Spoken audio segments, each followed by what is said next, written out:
sum of 122,513,919,180 naira only is for overhead costs, while the balance of 379,284,822 naira only is for capital projects and for the service of the Federal Capital Territory for the financial year commencing January 1, ending 31st December 2023, standing in the name of the House Leader. Other members will recall that the House adopted the report of the Committee of the Whole of the bill on Tuesday, 23rd May 2023. I therefore call on the Leader of the House to move that the bill be now read the third time. Leader, please move that the bill be read the third time. FCT bill. Oh.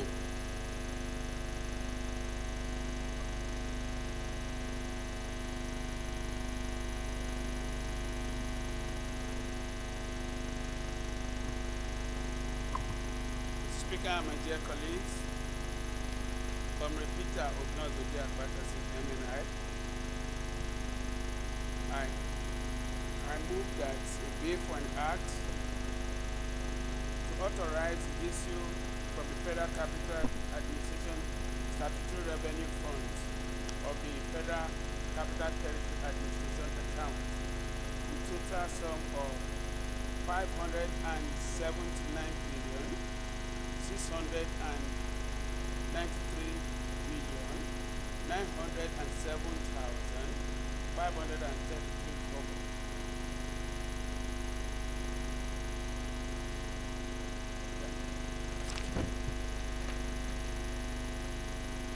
And 379,284,822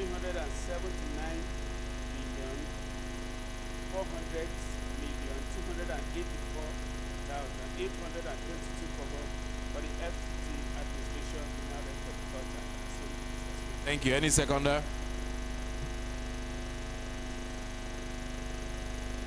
Any seconder? Honorable Maki. Okay. No opposition.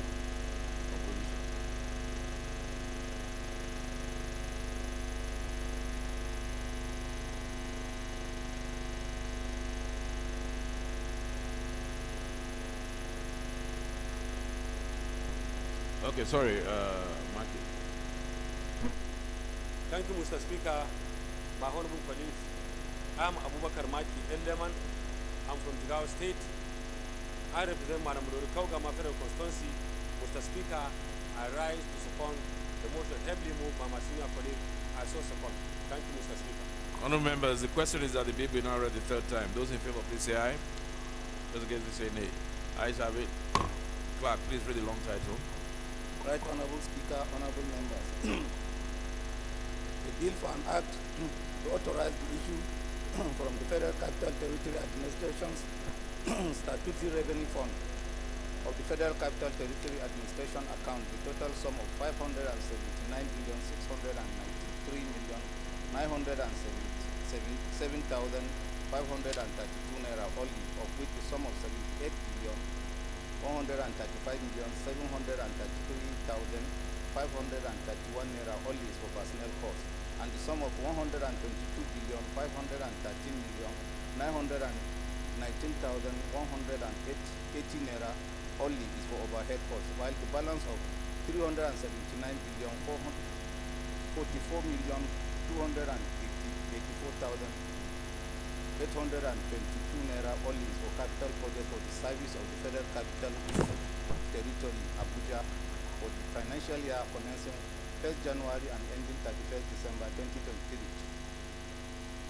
Third reading.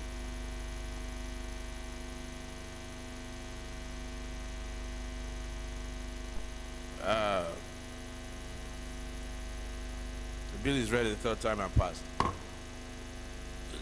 Leader, where is leader? Can you read? Can you take the next, I think 12 items? They're all for third reading. Just take them concurrently, please.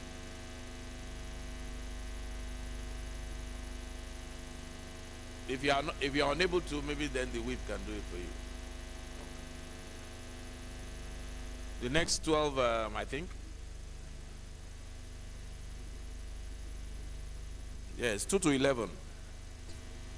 2 to 11 for third reading. 2 to 12. Mr. Speaker, my dear colleagues, Comrade Peter Mwazubi Patterson, MNI. I represent the people of Akoko Federal Constituency. I'm from a district.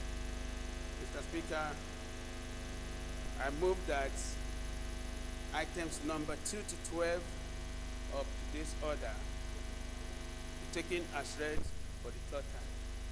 I so move, Mr. Speaker. Question is that items 2 to 12 be read a third time. Those in support. Oh, seconder, sorry. Honorable Oluga, please second.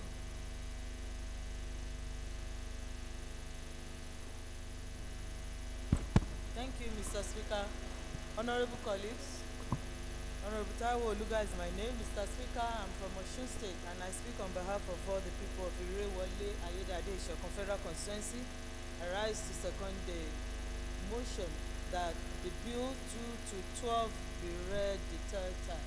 Mr. Speaker, I so second. Thank you, Honorable Oluga. Honorable members, the question is that the bills 2 to 12 be now read the third time. Those in favor of the motion, please say aye. Those against, you say nay. Ayes have it. Clerk, please read the long titles of the bills. Right Honorable Speaker, honorable members, a bill for an act to repeal the exclusive economic zone CAP, the Act CAP, East 17 laws of the Federation of Nigeria 2004, and the Territorial Waters Act CAP T5 laws of the Federation of Nigeria 2004, and enact the Nigerian Maritime Zones Act, provide for the maritime zones of Nigeria and for related matters. Third reading. A bill for an act to amend the Orthopedic Hospitals Management Board Act CAP 010 laws of the Federation of Nigeria 2004, to provide for establishment of the National Orthopedic Hospital for Anambra State and the National Orthopedic Hospital Ibite Ugoma, Imo State, and for related matters. Third reading. A bill for an act to amend the Federal Medical Centers Act and establish Federal Medical Center Uli, Anambra State, and for related matters. Third reading. A bill for an act to establish National Institute of Entrepreneurship and Innovation, Okota, Isolo, Lagos State, and for related matters. Third reading. A bill for an act to amend the Federal Medical Centers Act and establish Federal Medical Center Edigo, Lagos State, to provide for legal framework for the administration and management of the center and for related matters. Third reading. A bill for an act to establish National Youth Service Corps Trust Fund for the purpose of providing a sustainable source of funds for the National Youth Service Corps, skill acquisition, training and empowerment of corps members, training and retraining of the personnel of the National Youth Corps, development of camps and NYS formations and facilities therein and for related matters. Third reading. A bill for an act to repeal the Nigerian Education Bank Act and enact the Students' Access to Higher Education Act, provide easy access to higher education for indigent Nigerians through interest-free loans from the Nigerian Education Loan Fund established in this act with a view to provide education for all Nigerians and for related matters. Third reading. A bill for an act to establish Office of the Budget Management of the Federation and to provide a legal framework for budget process management with the federal government of Nigeria and ensure effective regulation of budget preparation, presentation, implementation and auditing and for related matters. Third reading. A bill for an act to establish Nigerian Health Infrastructure Development Fund to enhance and promote the health and well-being of Nigerians from all walks of life and boost local healthcare capacity through the provision of critical health infrastructure and for related matters. Third reading. A bill for an act to provide a legal framework for the protection of personal information and establish the Nigeria Data Protection Commission for regulation of the processing of the personal information and for related matters. Third reading. A bill for an act to provide that 10% of jobs available in all federal government ministries, departments, agencies, and companies be distributed among the physically challenged persons in Nigeria and where such persons apply and are qualified for the job and for related matters. Third reading.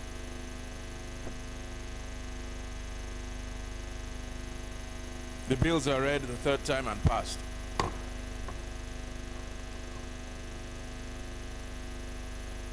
Is Honorable Sununu here or Honorable Adejare?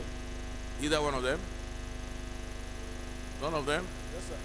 Let's step this next item down temporary like we did the other one. Maybe they'll come in. If they don't, then we'll step it down for today if they don't come in. Are we stepping down or I can move Delay secretary. Okay, you can move it now. Okay. Thank you, Mr. Speaker. Yeah. Honorable colleagues, I am Abubakar Samfulaja. I represent the Bureau of Education of the Independent Mr. Speaker of the United States. Mr. Speaker, honorable colleagues, I move that the bill for an act to amend the Medical Residency Training Act for related matters, House Bill 2205, be read second time. As well, Mr. Speaker.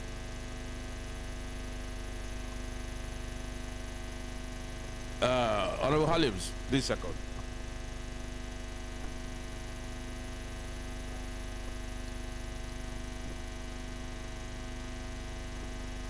Thank you, Mr. Speaker, distinguished honorable colleagues.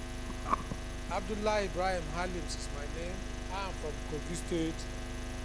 I represent the good people of Akpa, Omala, Federal Constituency, and I rise to support the motion as ably moved by Mr. Falaka. Thank you. Thank you. The questions that the bill will now read a second time. Those in favor, please say aye. Those against say nay. Ayes have it. Clerk, can you please read the long title? Right, Honorable Speaker, honorable members, a bill for an act to amend the Medical Residency Training Act and for related matters, second reading. Bill referred to the Committee on Healthcare Services. The fourth order of the day is commencement of debate on the general principles of a bill for an act to repeal the Fire Service Act F29, laws of the Federation of Nigeria 2004, and enact the Federal Fire and Rescue Service, and for related matters, standing in the name of the House Leader. Honorable members will recall that the bill was read the first time on Tuesday, 23rd of May, 2023, and now invite the Leader of the House to move that the bill will now read the second time.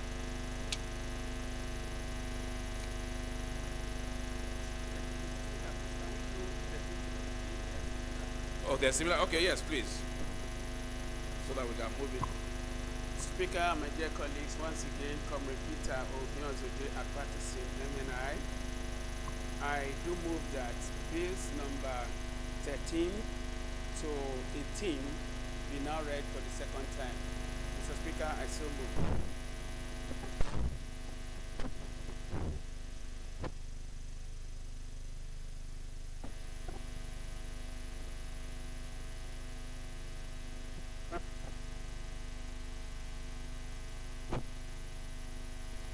Okay. Any seconder bills 14 to 18? Huh? 14 to 18. Speaker, Honorable the bill Luke. actually starts from item 14, not 13. Item 14 to 19. You started from 14 to 18.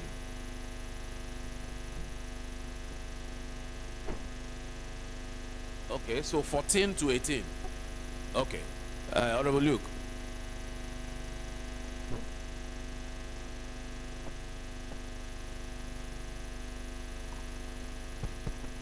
Thank you, Mr. Speaker. I'm Afro Luke. I represent the people of Etinan, the city of the Federal Constituency of Akwa Ibom State. I rise to second the motion ably moved by the leader for the second reading of bills in number 14 through 18, sir, in the other paper. I so move, sir.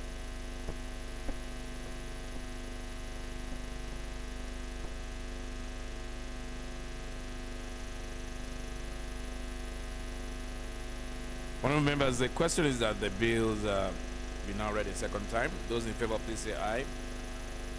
Those against, you say nay. The ayes have it. The bills are referred to the committee of the whole. Okay, sorry, clerk. Wrong title.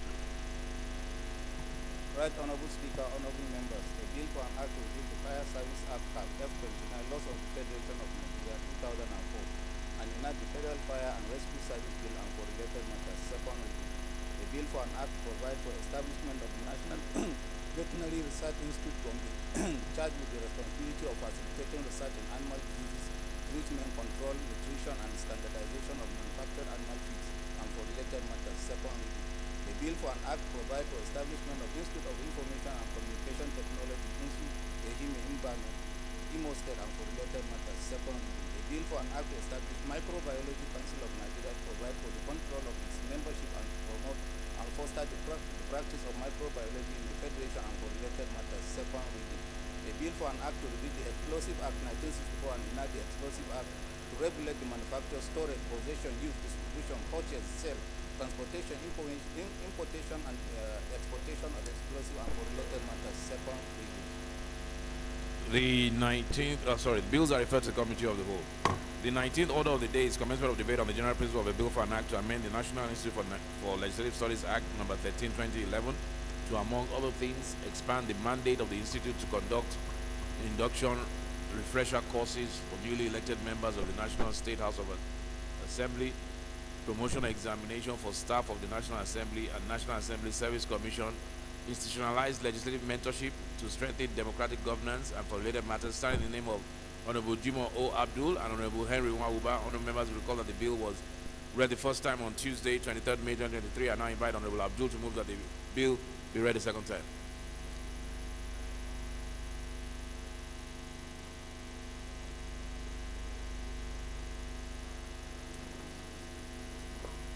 Mr. Speaker, sir, thank you very much. My name is Jimoh Abdurrahim Olajide. I represent Lagos Mainland Federal Constituency of Lagos State. I stand to move that a bill for an act to amend the National Institute for Legislative Studies Act number 13, 2011 to, among other things, expand the mandate of the institute to conduct induction, refresher courses for newly elected members of the National State Houses of Assembly, promotion, examination for staff of the National Assembly and National Assembly Service Commission, institutionalized legislative mentorship to strengthen democratic governance, and for related matters. I so move, sir, Mr. Speaker. Honorable Henry Nwauba.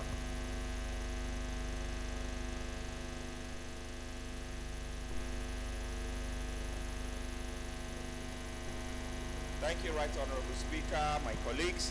I remain Henry Nwauba, Mbitoli Kedu Federal Constituency. I rise to second the motion ably moved by Honorable Jimoh. I so second.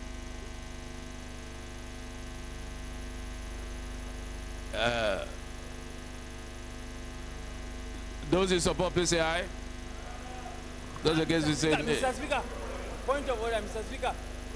Mr. Speaker, we have an argument against this bill. Okay, go ahead. Okay. Honorable Speaker, honorable members, my name is Mohamed Tahir Monguno. I represent Marte Monguno, Ganze Federal Constituency of Borno State. Mr. Speaker, I am seriously objecting, vehemently objecting for the second reading of this bill, because what this bill seeks to do is to take over the statutory functions of the National Assembly Service Commission. The National Assembly Service Commission is statutorily vested with the powers to conduct examination for the purpose of promotion and discipline of staffs of the National Assembly. What this bill seeks to do is to take over this power and then donate it to the National Institute for Legislative Studies. The National Institute for Legislative Studies is statutorily mandated to conduct training of legislative staff and legislators for the purpose of broadening their horizon and expose them to the nitty-gritty of legislation. That is their primary duty. In all claims, the function of promotion and discipline of staff is vested in the National Assembly Service Okay, Commission. I agree with you. Just like discipline of staff and promotion of staff in the Federal Civil Service is vested in the Federal Civil Service Commission, ditto to State Civil Service Commission. Okay. So I am vehemently opposing. I agree with you, but Honorable Monguno, I totally agree with you. But does it talk about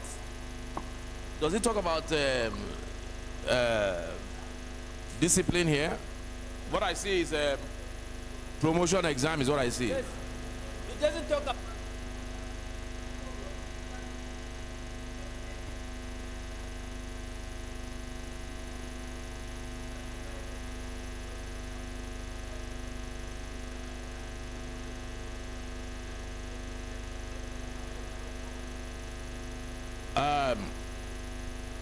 Honorable JJ Jimo, please, my own opinion is you need to check with Honorable Mongono about the statutory function of National Assembly Service Commission. If promotion exam is part of their mandate, you need to remove this. You need to remove this. It's very important. We cannot have two people having two mandates. If that is part of their mandate, we need to remove this possibly at public hearing. It's very important so that it doesn't come back. It doesn't come back in this form. Yes. Mr. Speaker, respected colleagues, my name is Ahmed Idris. I represent Wase Federal Constituency of Plateau State.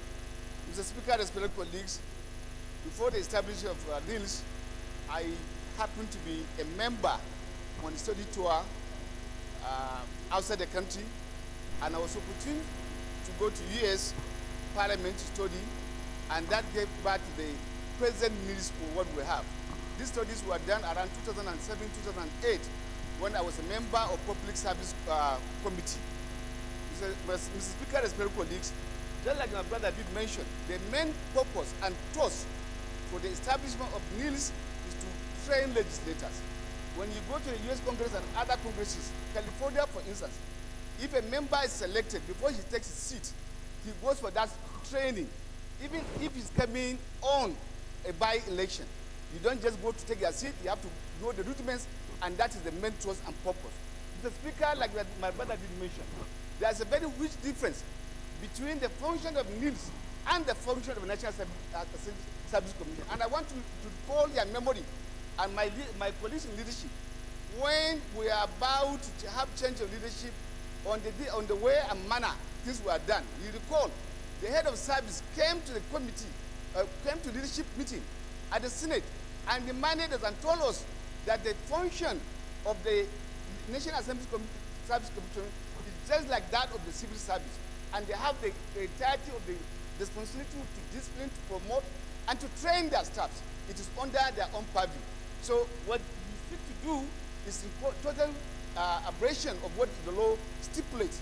Mr. Speaker, respected colleagues, you cannot also come by fear to amend, take another person's function to donate, without necessarily going in to repeal the functions in that particular law, which is another function and part of our own baby work.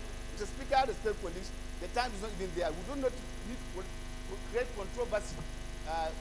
3 weeks now from our inauguration, I think that's not fair to come with it. I want to beg my brother or Jimo to kindly step this bill down. It's not necessary, and I don't think it's the health system. Yeah. I'm inclined to agree with the part of the issue of the National Assembly Service Commission and the conflict raised by both the Deputy Speaker and the Chief Whip of the House. We cannot have not a bifurcation, but the same mandate being exercised by two agencies. But rather than step it down, because there are other matters there, I think we should put it on record, clerk, that after public hearing or whatever it is, when it comes back, after the clarification, it cannot come back with the amendment on National Assembly Service Commission mandate. That has to be left out. In the interest of time, and because the bill otherwise seeks to also help the institute, I think we should more than likely drop that particular clause. Yes, very, very important. Huh? No, it's okay. No, it's okay. All right, so those, Honorable JJ, did you hear that? Yes.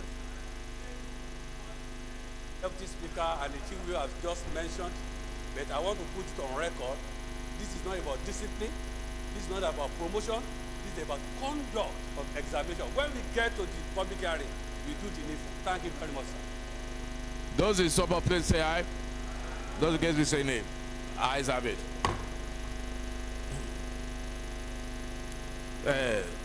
Linda, we couldn't hear your name because of the mask. Thanks. When you want to say nay, you pull down your mask so we can hear you properly. The bill is a long title, clerk. Right Honorable Speaker, honorable members, a bill for an act to amend the National Institute for Legislative Studies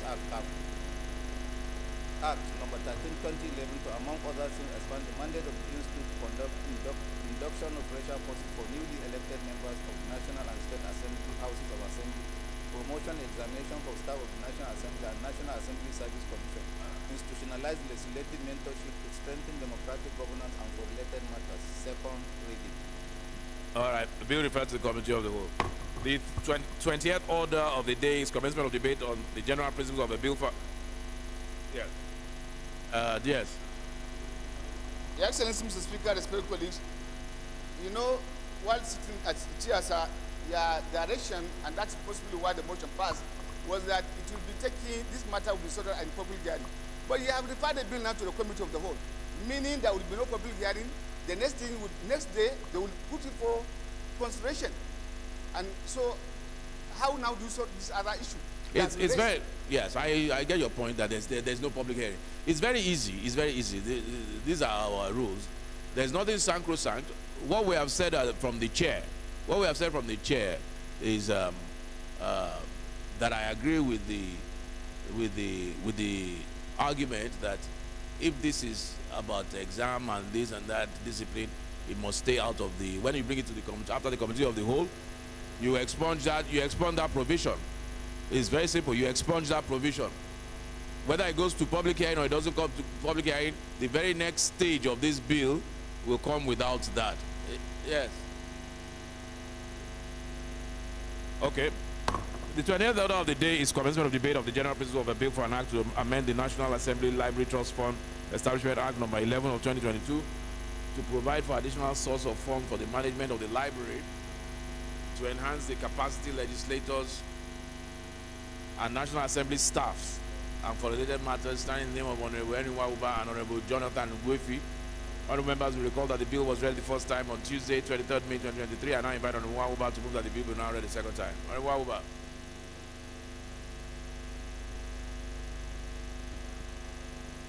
Thank you, Right Honorable Speaker, my dear colleagues. I remain Henry Wauba, and I speak for the enterprising people of Mbitoli Keduru Federal Constituency of Imo State.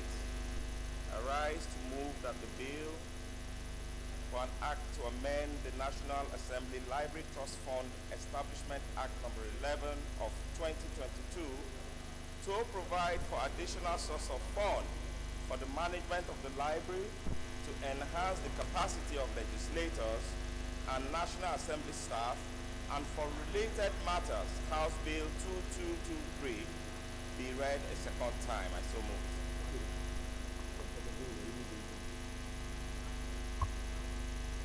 Osby.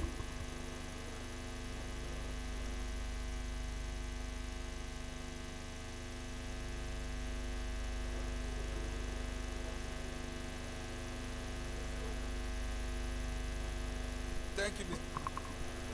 Honorable Kuye, Honorable Muiwa, Sarkin Noma, Chairman Judiciary, May Honorable Maiwake. Take your seats, please.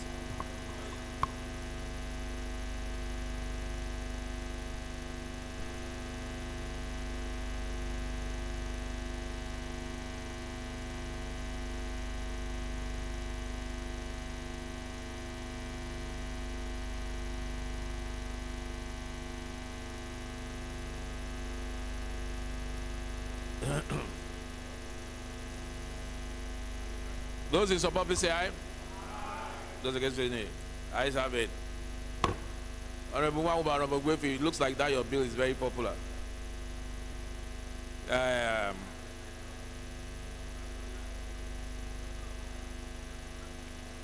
Minority Leader, what do you say? I just heard a resounding yes on the voice vote. Clerk, long title. Right Honorable Speaker, honorable members, a bill for an act to amend the National Assembly Library Trust Fund Establishment Act number 11 of 2022 to provide for additional source of funds for the management of the library, to enhance the capacity of legislators and National Assembly staff, and for related matters. Second reading. The bill is referred to the committee of the whole. 21st order of the day is commencement of debate on the general principle of a bill to repeal the National Fertilizer Quality Control Act, cap number 23, Laws of the Federation 2019, and enact the National Fertilizer and Agricultural Pesticide Control Bill 2022 to provide an improved regulatory framework for the manufacture, importation, sale, and distribution of fertilizer and agricultural pesticides in Nigeria and other related matters, standing in the name of Honorable Olaniwaju Ibrahim. Honorable members will recall that the bill was read the first time on Tuesday, 23rd May, and I invite Honorable Olaniwaju to move that the bill be now read the second time. Is Honorable Olaniwaju here? Deputy Chairman Finance, Honorable Babangida.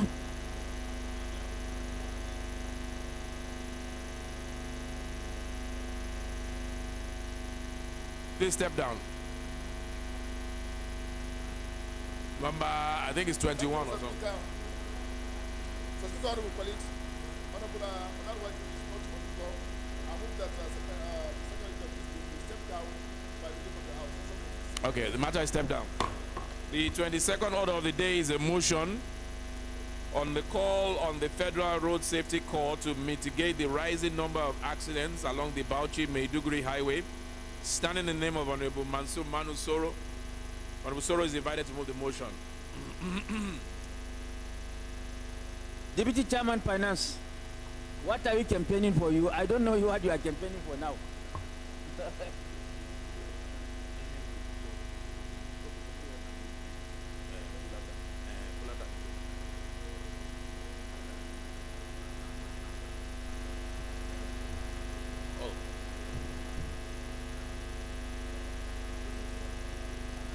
Thank you, Right Honorable Speaker. Honorable Manu Soro, please move your motion. Small but mighty. Please move your motion. Thank you, Right Honorable Speaker, and Inshallah, the incoming Presidential Chief of Staff. My name is Mansour Manu Soro. I speak for the good people of Dara to Dendra, Federal Constituency. Mr. Speaker, I am from Bauchi State. I rise to move a motion on the call on the Federal Road Safety Corps to mitigate the rising number of accidents along the Bauchi-Maiduguri Highway. The House notes that the primary responsibility of any government is to protect lives and property and to provide for the general welfare of citizens. The House is informed that Darazo Gandra Federal Constituency is geographically located along the Bauchi-Maiduguri Highway to the east, Bauchi-Kano Highway to the north, and Darazo-Gombe Highway to the south. The House is worried about the rising number of motor accidents along the three federal highways with resultant loss of lives and property. The House is also worried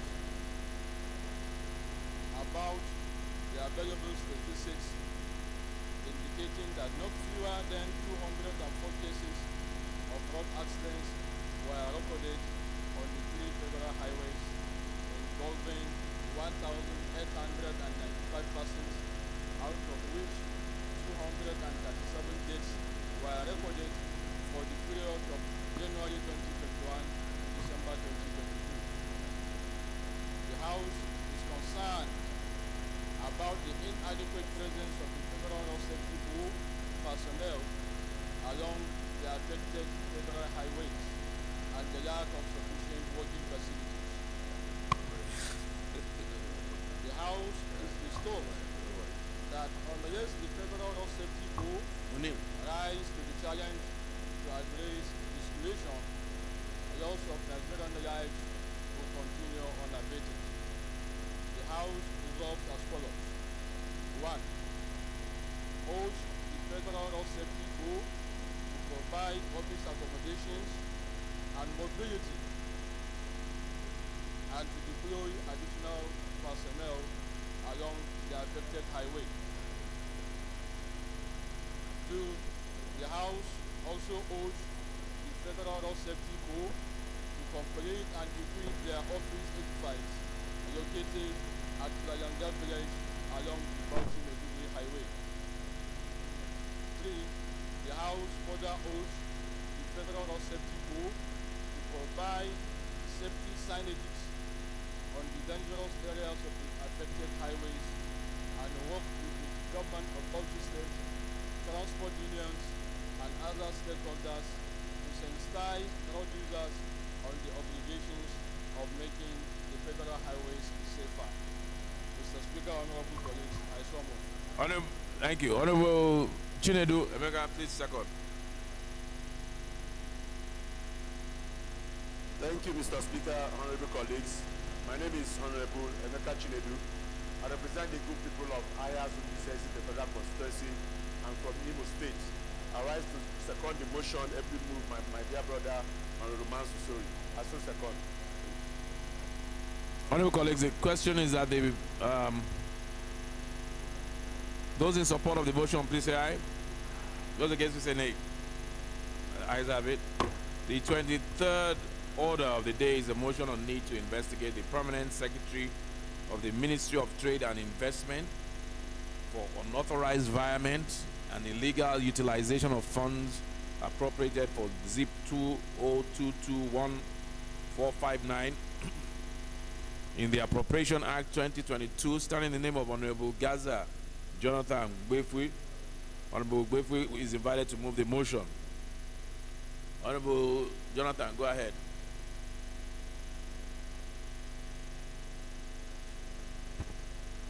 Honorable Speaker, my colleagues, my name is Gaza Jonathan Gbefui, and I represent the people of Karu, Kefi, Kokona Federal Constituency of Nasarawa State.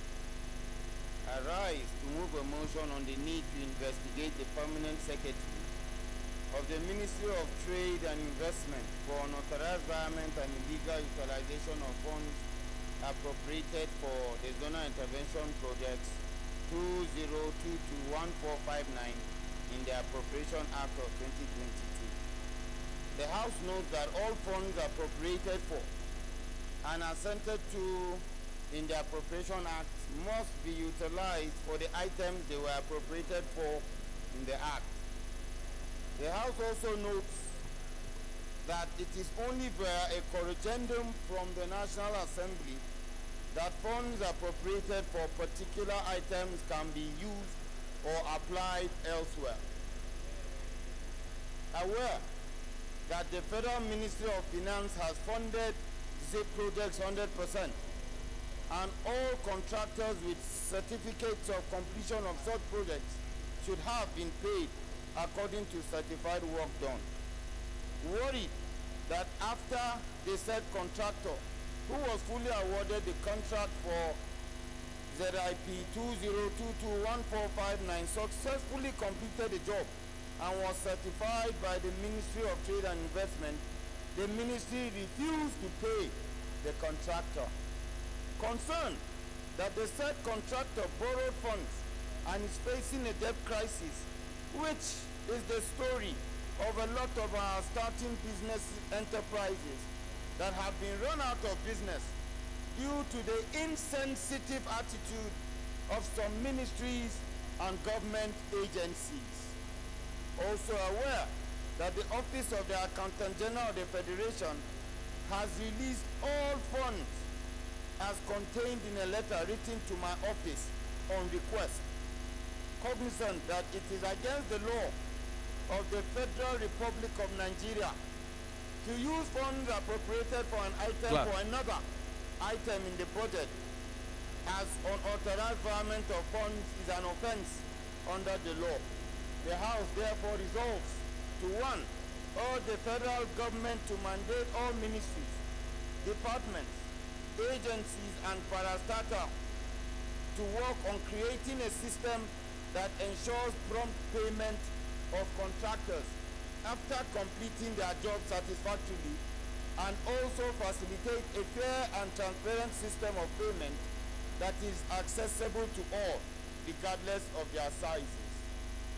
Number 2, mandate the committee in charge of oversighting the Ministry of Trade and Investment to call on the Ministry of Trade and Investment to pay the contractor without further delay.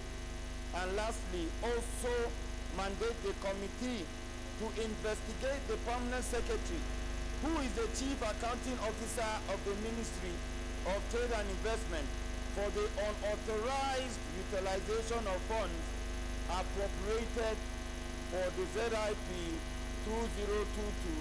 2022-1459. I so move, Mr. Speaker.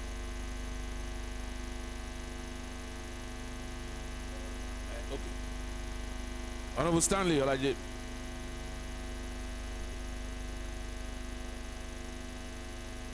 Thank you, Mr. Speaker. Honorable colleagues, I am Honorable Adedeji Stanley Olajide, member representing Ibadan Northwest Southwest Federal Constituency of Oyo State. I rise to second the motion ably moved by Honorable Gaza. I so second, Mr. Speaker.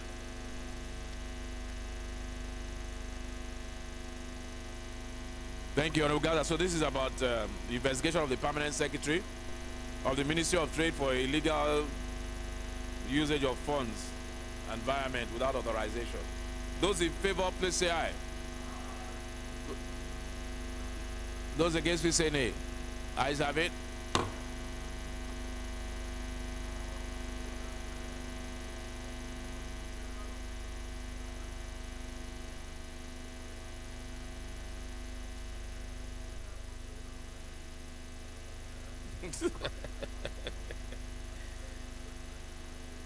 Okay, the matter is referred to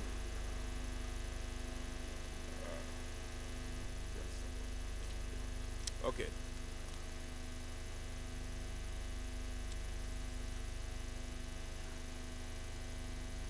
Okay, we move to consideration of reports. 24th order of the day is consideration of a bill for an act to amend the Agricultural Research Council of Nigeria Act Cap A12 Laws of the Federation of Nigeria 2004 to make provisions for the establishment of Federal College of Agriculture, GAIDAM, and for related matters. Honorable members will recall that the bill was committed to the Committee of the Whole on Thursday, 4th May 2023. The leader will move for its consideration. Leader.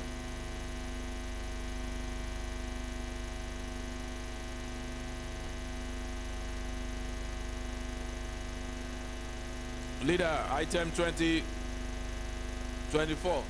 Okay, leader, I didn't know you had, no, it's your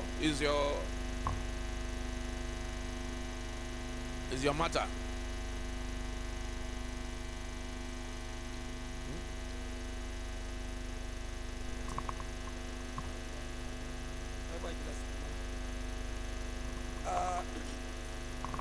Thank you, Right Honorable Speaker. My respected colleagues, members of the House, I remain Ado Dogwa, Mr. Speaker, representing Dogwa Tudunwada Federal Constituency. Mr. Speaker, honorable members, I am from Kano State. Mr. Speaker, I rise, Mr. Speaker, as directed, to move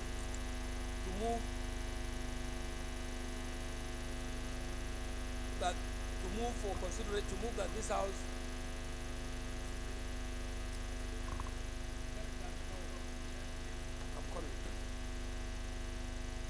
Mr. Speaker, before I go ahead, I would like to take the lead of the Chair and the House to take item 24 to item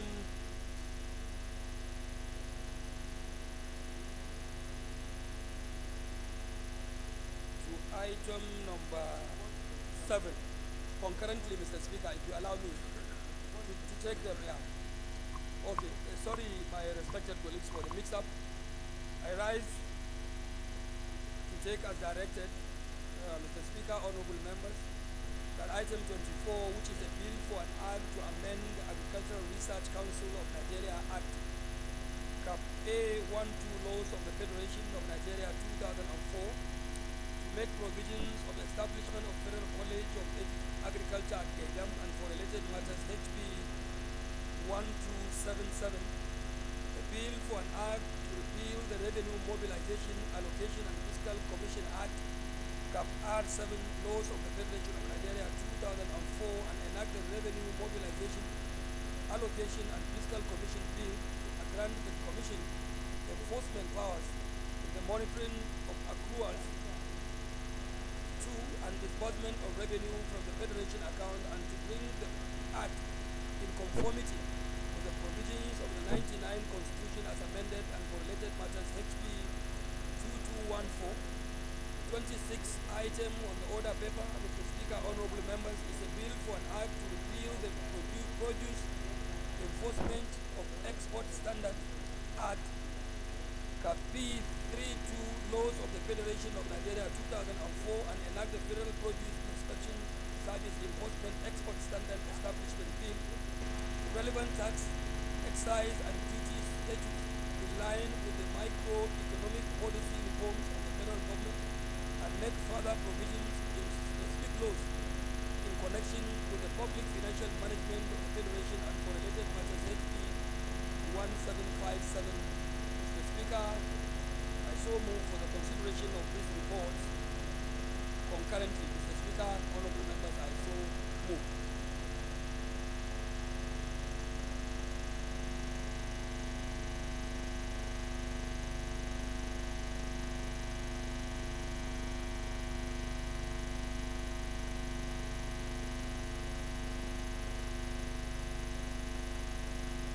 Any second?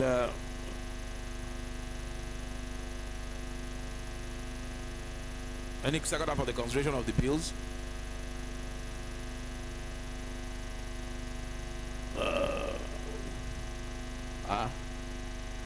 Honorable Bagos.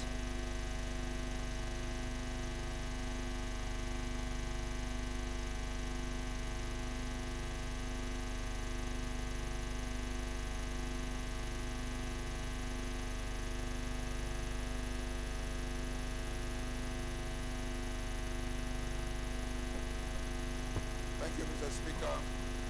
Honorable colleagues, I'm Dachu Musa Bagos, representing the good great people of the South Justice Federal Constituency. I rise to second the motions of the bills of constitution of the court as moved by the leader of the House. I so second, Mr. Speaker.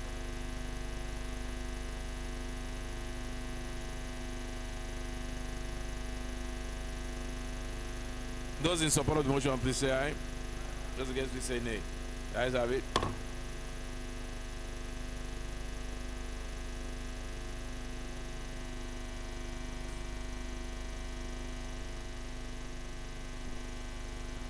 So where are we now? Leader, you took that. Leader, you took up to what? Up to what item did you? 27. Okay.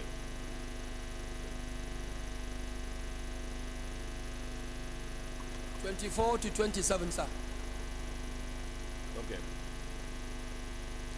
The 28th order of the day is consideration of a bill for an act to repeal the Nuclear Safety and Radiation Protection Act and enact the Safety and Radiation Bill 2019 by establishing the Nigerian Nuclear Regulatory Authority to provide for nuclear security and safeguards and for related matters.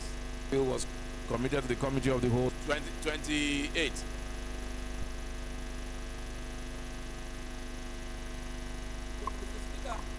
Sorry, Mr. Speaker, item number 28 is standing in an honorable member's name.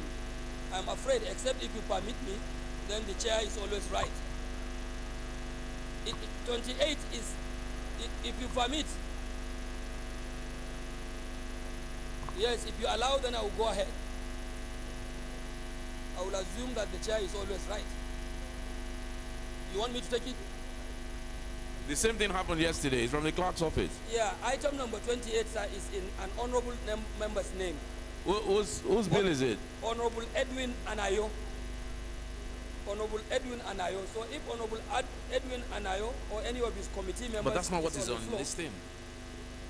I think it's better. Honorable Edwin Anayo, is he here? Or any of his committee members or anybody having his mandate. If he's not here, we'll step it down. Then we step it down. Yeah. Sorry about that. What I have here is you. Oh, we have two different things. Honorable Footlatter, are you stepping now? It's okay. It's okay, So leader. if you allow me take it, I will. It's in my name there. In my own, this is your name. So if you permit, sir. Go ahead. Go ahead. Fine. It's all right, Mr. Speaker. So you might as well honorable take members. you might as well take 28 and 29.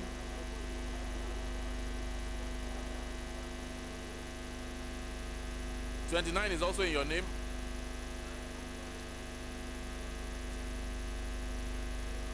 Yes, yes, please. It's all right, Honorable Speaker, honorable members, that by the leave of the Chair and the House, Mr. Speaker, I rise to move that item 28, which is a bill for an act to repeal the Nuclear Safety and Radiation Protection Act and enact the Safety and Radiation Bill 2019 by establishing the Nigerian Nuclear Regulatory Authority to provide for nuclear security and safeguards and for related matters HB 586, standing in the name of Honorable Anayo, be considered, and a bill for an act to repeal the National Commission of Museums and Monuments Act, Cap N19 Laws of the Federation of Nigeria 2004, and to enact the National Commission for Museums and Monuments Act 2022, to reposition the Commission to meet current realities in heritage, resource management, and for related matters, also standing in Right Honorable Anayo's name, be considered. Mr. Speaker, honorable members, by your leave, I so respectfully move. Present the good people of our North Federal Constituency and from Delta State. I rise to second the motion moved by the House Leader. I so second.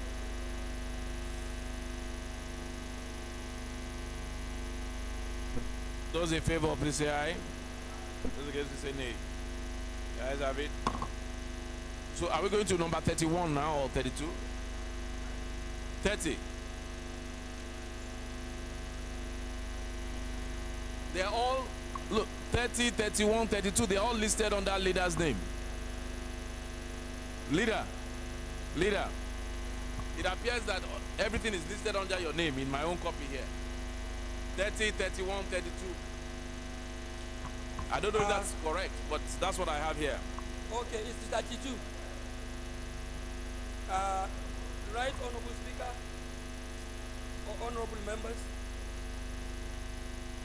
I rise once again in an unprecedented circumstances to, by the leave of the House and the Chair, move that item 30, which is a bill for an act to repeal the Nigerian Minerals and Mining Act number 20, 2007, and enact the Nigerian Minerals and Mining Act 2023 for the effective regulation of all aspects of the exploration and exploitation of minerals to provide for a conducive environment for investment in the mineral and mining sector in Nigeria and for related matters, HB 87, of course standing in the name of Honorable Bulata, be considered.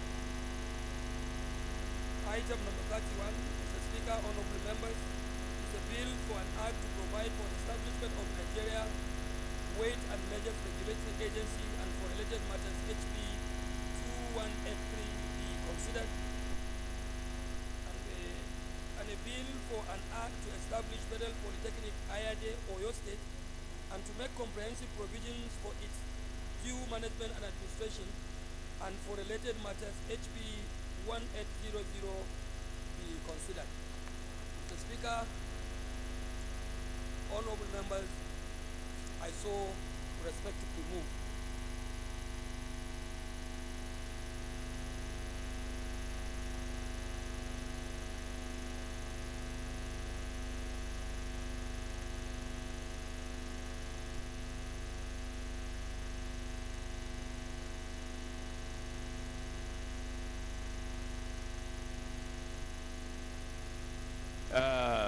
Honorable Bagos, please, can you second? So that we know we've covered all of them.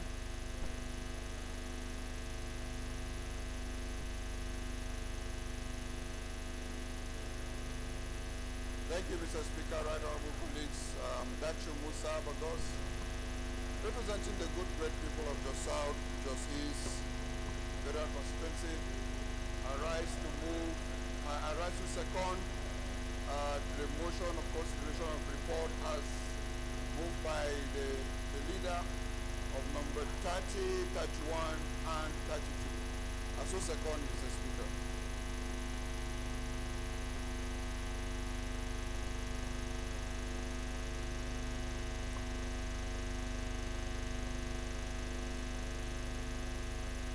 Those in support of the motion, please say aye.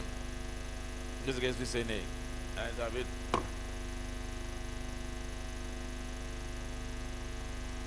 The 33rd order of the day is consideration of report on the conference committee on a bill to act for an act to repeal the Quarantine Act and enact the public health emergency. Is Honorable Ibrahim here? He's not here, so we're stepping this down. This 33 is stepped down.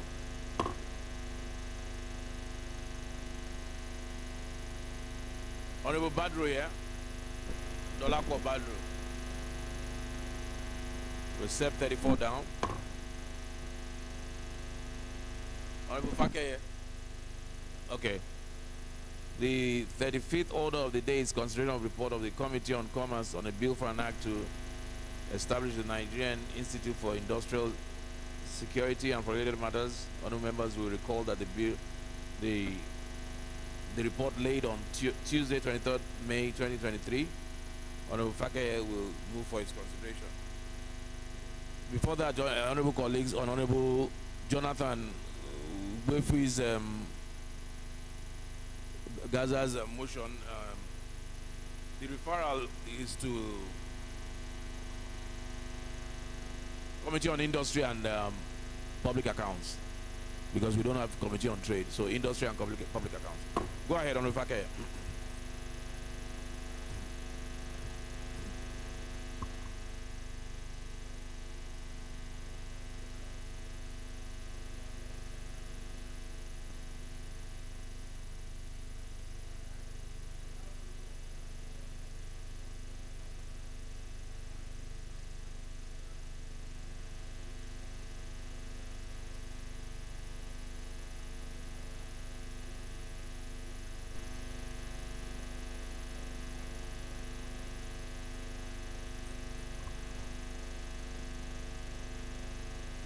Francis, please second.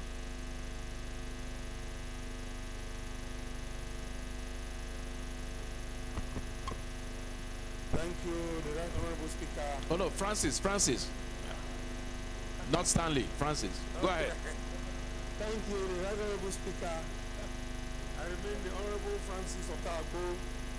I speak for the people of Arthur, of Poku, of Badigo Federal Constituency, and I am proudly being the food basket state. Mr. Speaker, I want to move for the secondment of the... I so move. Thank you.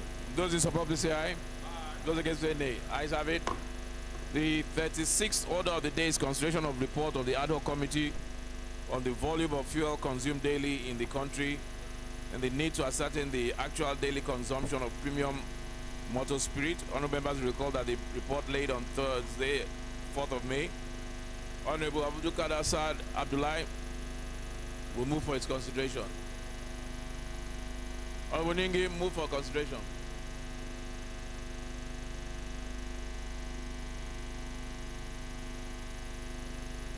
Right Honorable Speaker, respected colleagues, I am Abdullah Saad Abdul Qadir representing Ningiwarji Federal Constituency of Bauchi State. I rise to move that the House do consider the report of the ad hoc committee on volume of oil consumed daily in the country and the need to ascertain the actual daily consumption of PMS in Nigeria. I so move.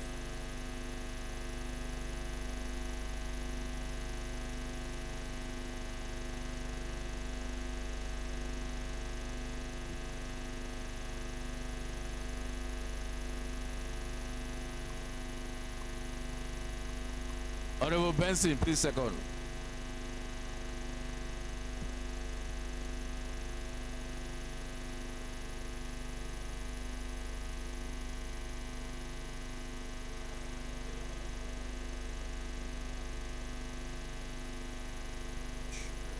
Thank you very much, Honorable Speaker. Honorable colleagues, I remain Baba Jimmy Benson. I stand to second the motion. As moved, I so second, Mr. Speaker. Those in favor, please say aye. Those against say nay. Ayes have it.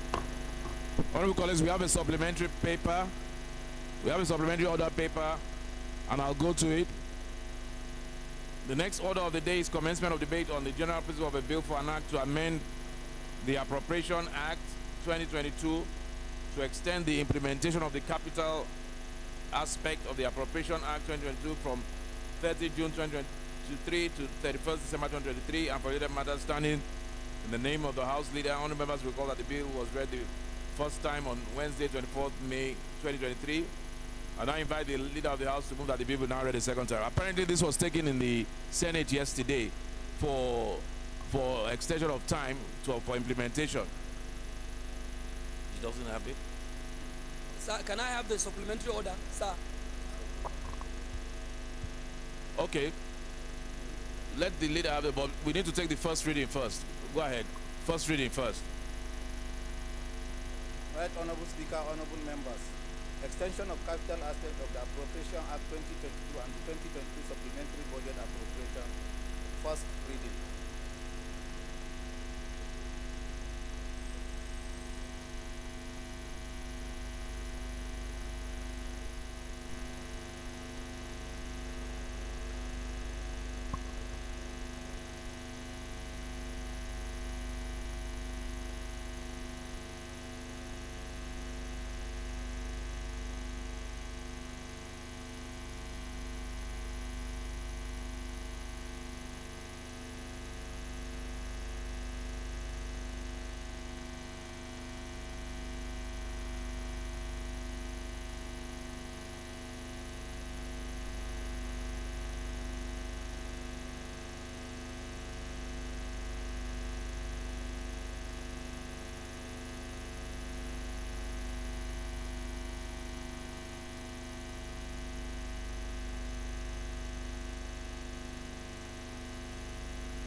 SMA, Deputy Chairman Finance.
Okay, Clark, you've read the first, you've done the first reading.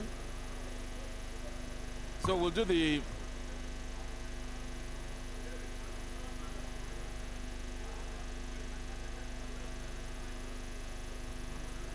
next order of the day.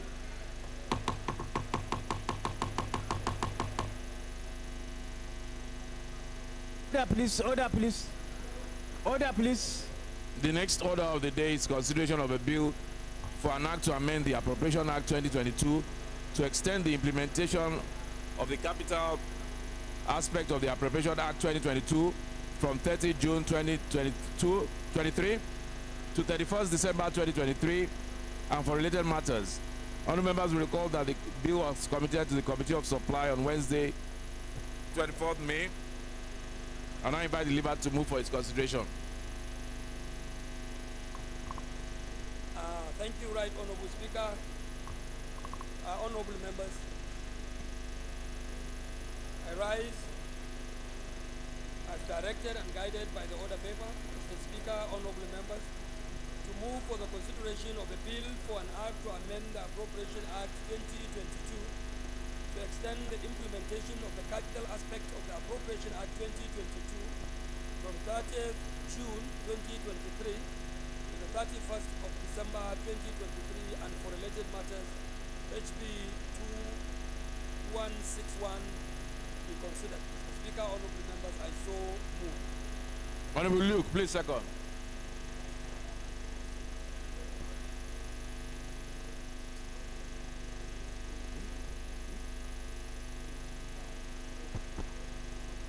Thank you very much, Mr. Speaker.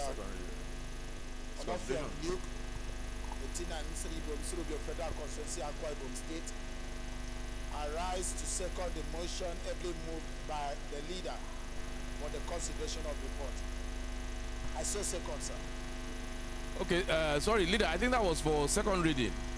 Yeah, it was for second reading. I skipped a portion.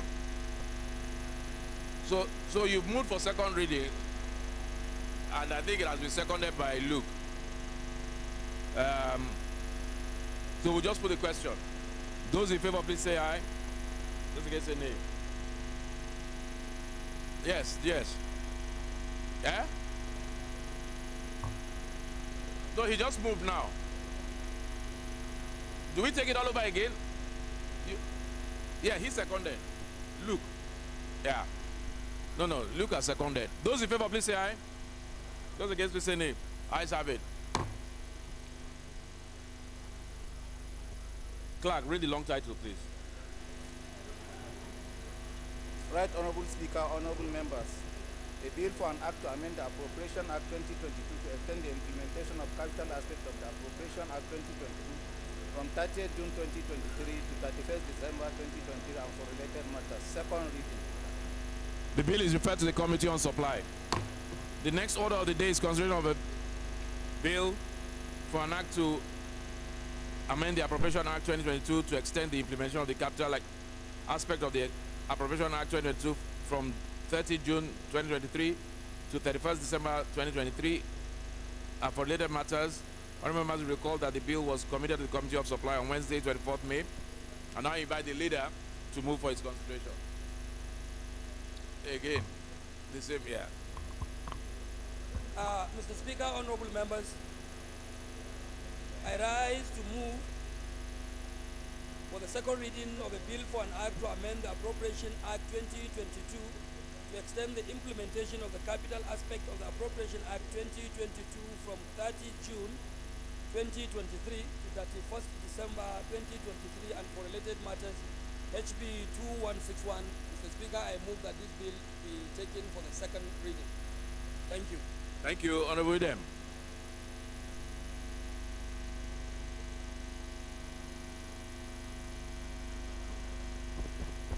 Thank you, Mr. Speaker, distinguished colleagues.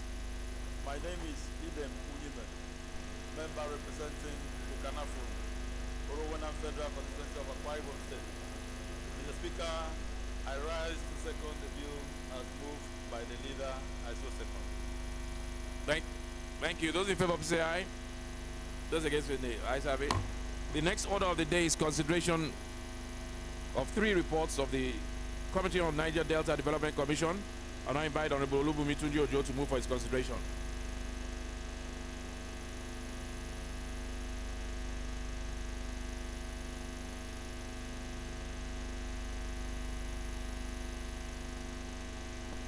My name is Arimen Honorable Olubumi Tunji Ojo, representing the good people of Akoko Northeast Northwest Federal Constituency from the Sunshine State of Ondo.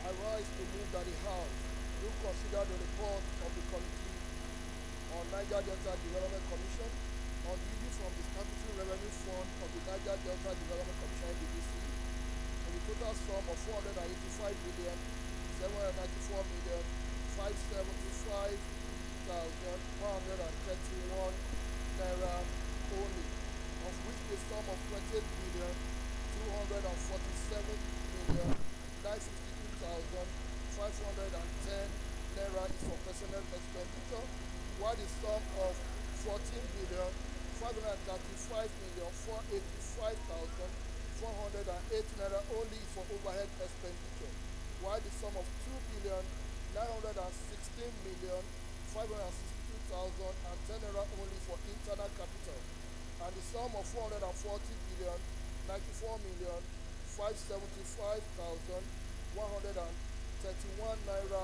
only is for development project for the service of the Niger Delta Development Commission (NDDC) for the year ending on 31st March 2022. That the House will consider the report on Niger Delta Development Commission on the issue from the Statutory Revenue Fund of Niger Delta Development Commission (NDDC), the total sum of 928,297,049,364 naira only, of which the sum of 34,247,952,510 naira only is for personnel expenditure, while the sum of 16,521,485,480 naira only is for overhead expenditure, while the sum of 3,719,062,675 naira only is for internal capital, and the sum of 543,808,548,699 naira only is for development project for the service of the NDDC for the financial ending 31st of March 2023. That the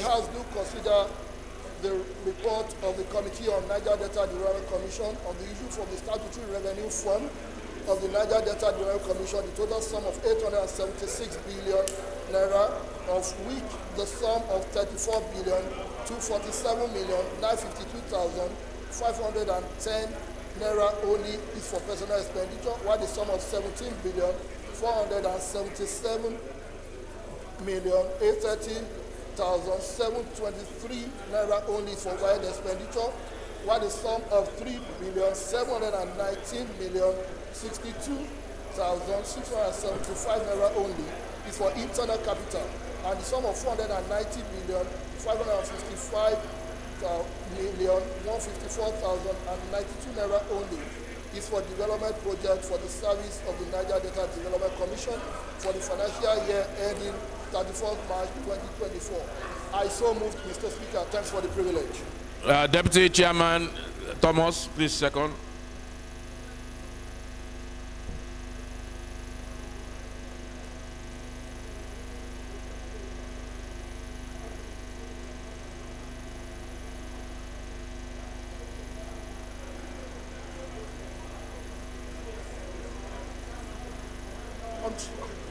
Our Southwest.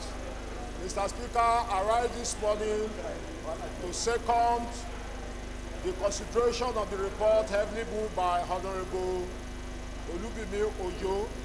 Mr. Speaker, I so second. Those in support, please say aye. Those against, please say nay. Ayes have it. Honorable Badru, are you here? Let's quickly go back to your item. What item is it? Huh? Yeah. The 34th order of the day is considered of report of the Committee of Industry on a bill for an act to repeal the Standard Organization of Nigeria Act number 14 of 2015 and enact the Standard Organization Act 2023 for the purpose of creating new offenses and increasing penalties for offenses. Honourable members, because of the report laid on Tuesday, 23rd May, Honourable Dolapo Badru will move for his consideration. Mr. Speaker, I remain Dolapo Badru. I represent Lagos Island Federal Constituency, Lagos Island 1.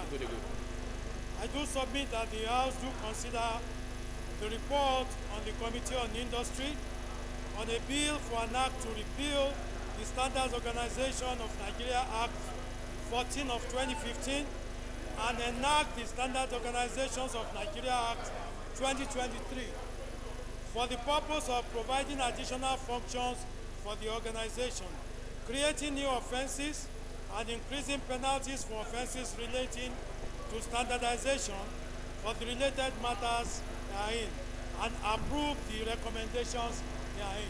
I so submit, Mr. Speaker. Alafi. Tell me. What's this? Thank you, Mr. Speaker. My name is Honorable Akim Adeniyi Adeyemi. I represent the good people of Oyo Federal Constituency from Oyo State. I do hereby second the motion ably moved by the Chairman, Committee on Industry, Honorable Badru. Thank you. Silence, silence, please, silence. Silence, please.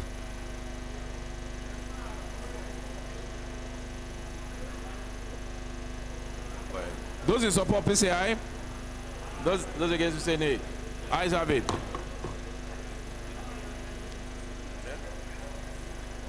Yes.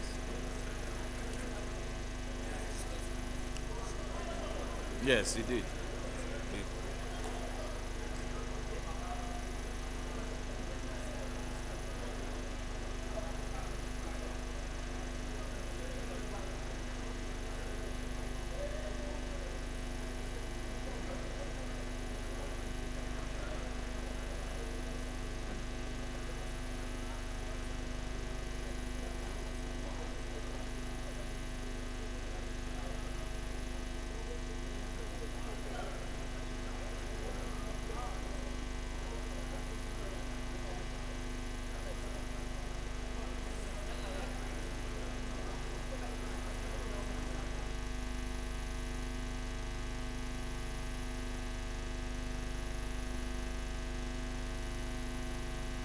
Yeah, House Leader, please move that the House is up to the Committee of Supply. Committee of Supply. Thank you, Right Honorable Speaker. Honorable members, I rise to move that this Honorable House do resolve to Committee of Supply to consider relevant reports. Mr. Speaker, honorable members, I so respectfully move.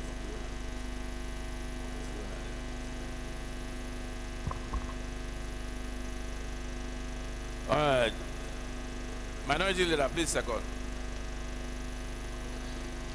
Thank you, Mr. Speaker.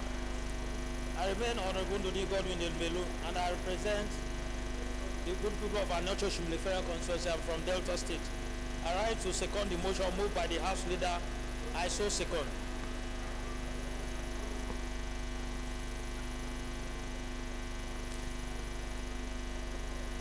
Yeah, those in support, please say aye. Those against, say nay. Ayes have it. House Results Committee of Supply.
Okay, the bill under consideration is for an act to amend the Appropriation Act 2022 to extend the implementation of the capital aspect of the Appropriation Act. I now invite the leader to give a synopsis of the report.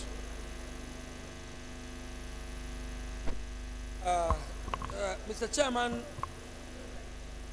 right honorable members, for me, Mr. Chairman, this is a straightforward bill. It has to do with the financing of some major critical infrastructural projects by the government, and it has been taken on the Senate, on the floor of the Senate as well. So I do plead with honorable members to simply concur and do the needful in the interest of our great nation. Mr. Speaker, I so submit. The one-line item to extend the budget date. The question is that the clause stand part of the report. Those in support, please say aye. Those against, say nay. Ayes have it. The first report to be considered is that of the Committee on Niger Delta Development Commission on the issue from the Statutory Revenue Fund of the Niger Delta Development Commission of 485,794,575,131 naira only, of which the sum of 28,247,952,510 naira only is for personal expenditure, while the sum of 14,535,485,489 naira only is for overhead expenditure, while the sum of 2,916,561 naira only is for internal capital expenditure, and the sum of 40,575,131 naira only is for development projects for the service of the Niger Delta Development Corporation for the financial year ending 31st March 2022. I invite the leader. I invite Honorable Bumi Ojo to give a synopsis. Thank you, Mr. Speaker. I remain Honorable Olubumi Tujojo. Well, the synopsis is as stated on the other paper. The recommendation for this. Is as stated in the other paper with details. Thank you, sir.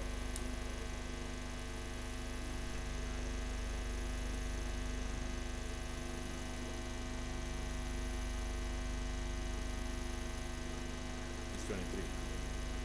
So we'll start with this one.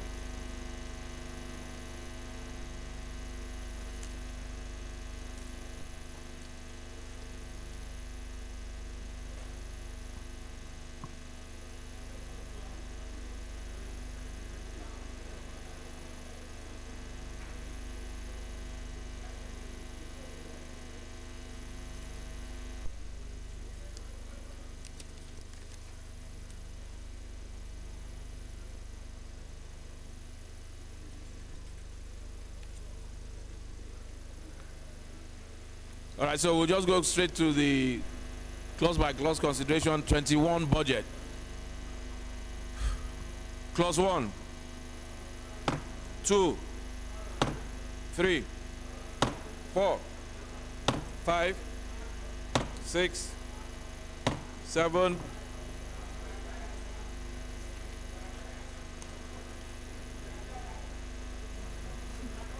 8, 9, 10, 11, 12, 13, 14, 15,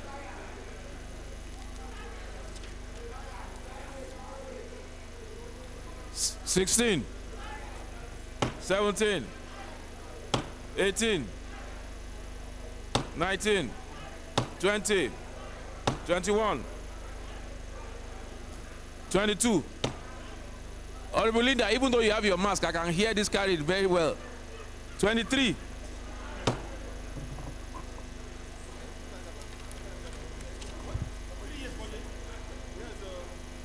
Okay, Honorable Goro. That's how they presented it. No. Okay. 24, 25, 26, 27, 28, 29, 30, 31, 32, 33, 34, 35, 36, 37, 38,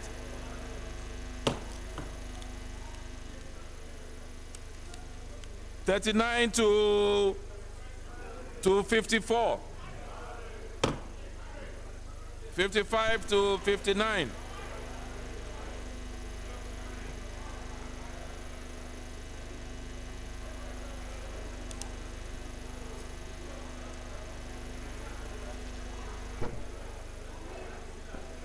Clause 60.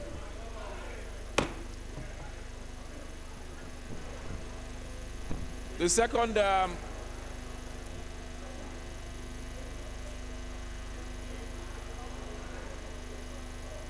22, right? Okay.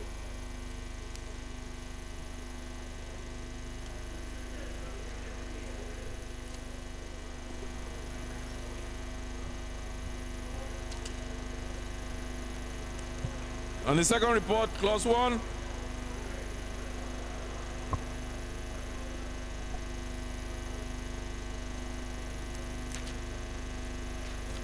On the second one, clause 1. Carried? No carried. Clause 1. Linda. Linda. Clause 1. 2. Clause 3. Clause 4. Clause 5. Clause 6 to clause 10. Clause 10 to clause 20. 20 to 25. 26. 27. 28. 29. 30. 30 to 38.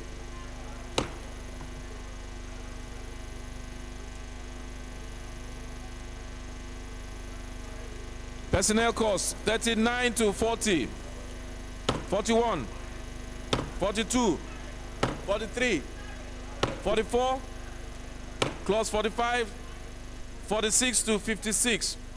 56 to 59. Clause 60. Carried.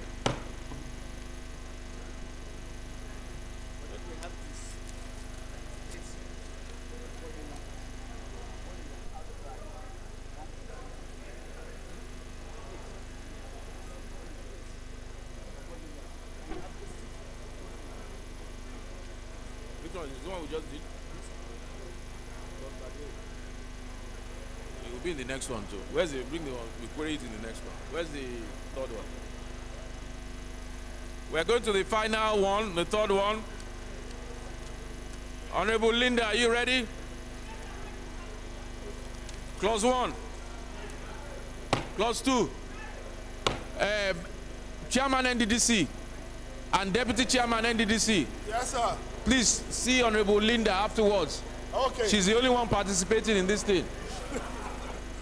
Clause 4. Please. Clause 5. You can see more people are now carrying. Clause 5. Also, you see Honorable Luke afterwards, Chairman. Clause 7. Clause 8. And Honorable Obanikoro. Clause 9.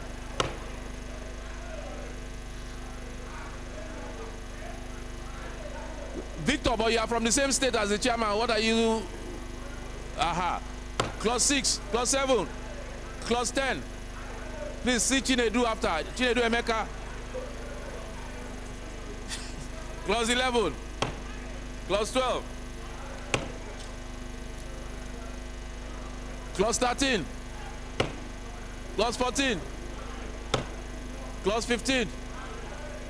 In fact, you see Linda twice, please. Clause 10 to clause 20. 20 to 25. 26, 27, 28, 29, 30. 30 to 40. There's a query on 38. Chairman, The Deputy Speaker has a query on 38. Clause 38.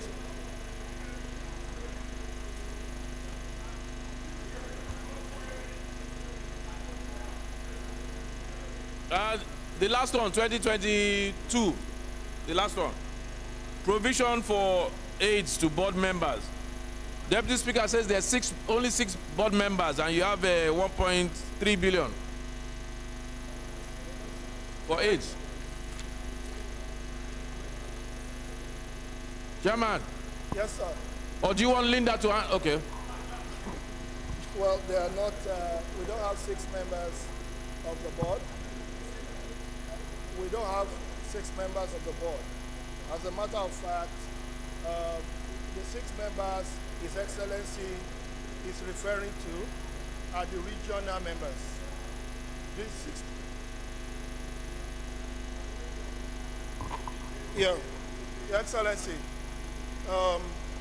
the 6 members that His Excellency, the Deputy Speaker, is referring to, those are regional board members.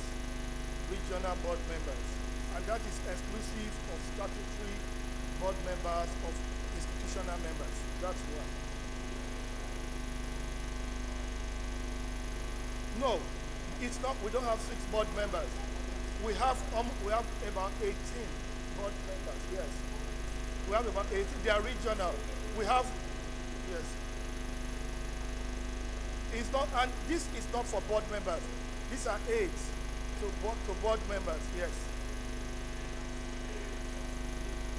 sir.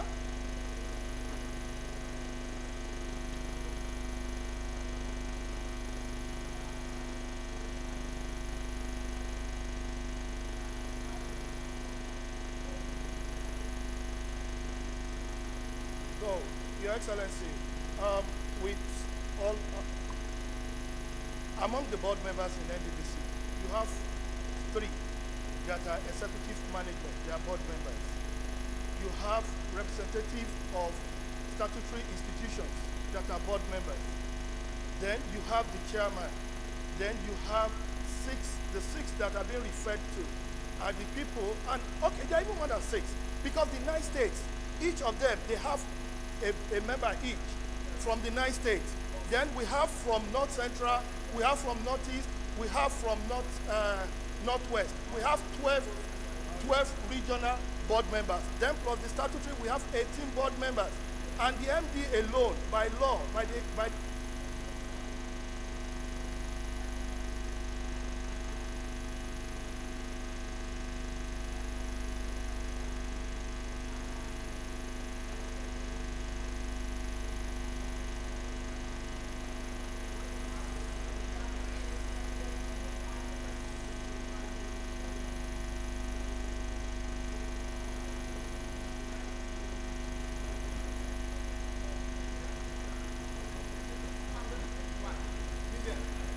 as 451 million, it means then there is something which possibly is not known to us.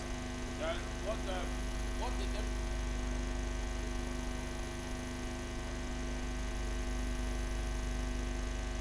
400 to 1 point something. Can please, in this subsequent, or you have an answer for that? Yes, sir. Go ahead. Because the subsequent year, we had the executive management as the board. Now, in this particular budget under consideration, is a fully fledged constituted board of about 18 people. So the increment in the number of board members, it's a justification for increment in the number of aides. Okay, so the number of aides then is different from the number of aides now. Yes, because of the number of board members. Because we had, yes. Thank you, sir. Linda, do you agree with the explanation? No, it's Linda. I want to know if you agree. There is an increase in aides from last year to this year. And the chairman is saying that the number of aides have increased. Mr. Speaker, I think the chairman is seized with information. So yes, I do agree. The chairman is seized with information.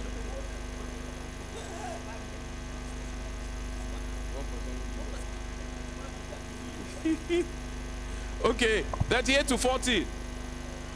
40 to 45. 45 to 50. 51. 52. 53. 54 to 55. 55 to 60.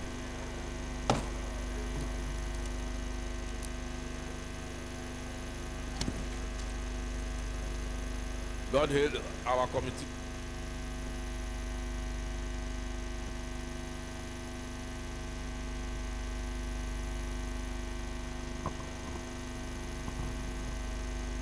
Honorable, you are welcome. Leader, can we revert, please? Thank you, Mr. Chairman. Honorable members, I rise to respectively move that this honorable house do revert to plenary and report progress.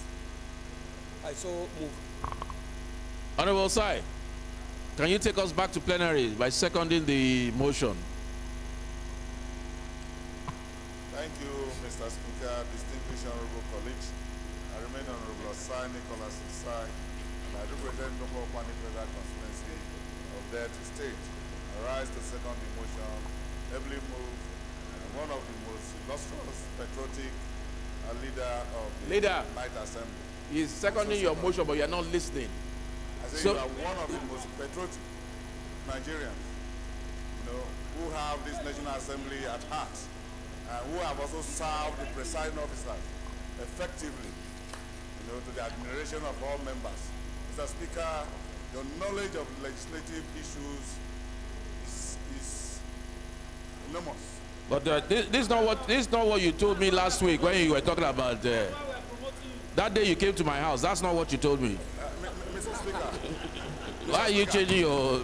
I've always repeated, always and always, now your knowledge, your in-depth knowledge of legislative issues is unparalleled, because you are wonderful, you are effective on all manners. No, that's not what I'm saying. I'm saying that's not what you told me about leader last week when you came to my house. You told me something different about him. No, I've always told you that the leader of this great house is an effective leader, a man that also have knowledge on legislative business, a man that has a temperament to accommodate virtually every aspect of life. What would you say? Speaker, what would you say about your leaders next to you, Mr. Chairman? Yeah. Mr. Chairman, sir. Is a man that is generous, and as a chairman of health committee, he distributed functions. You are not as smooth as you were when you were talking about leader. Your tongue, you are not as smooth. Please let us go back to plenary. Let's revert to plenary.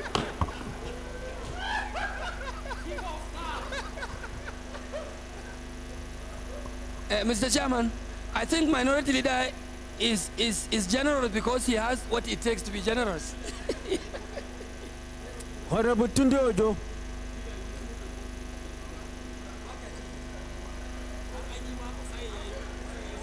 Approach the chief whip.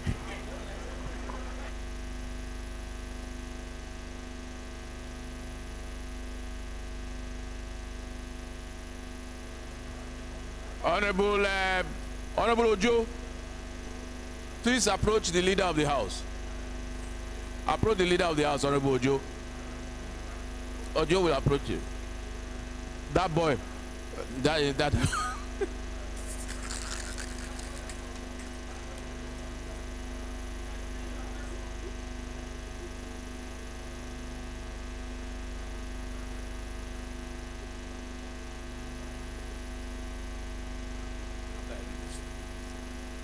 What number is that?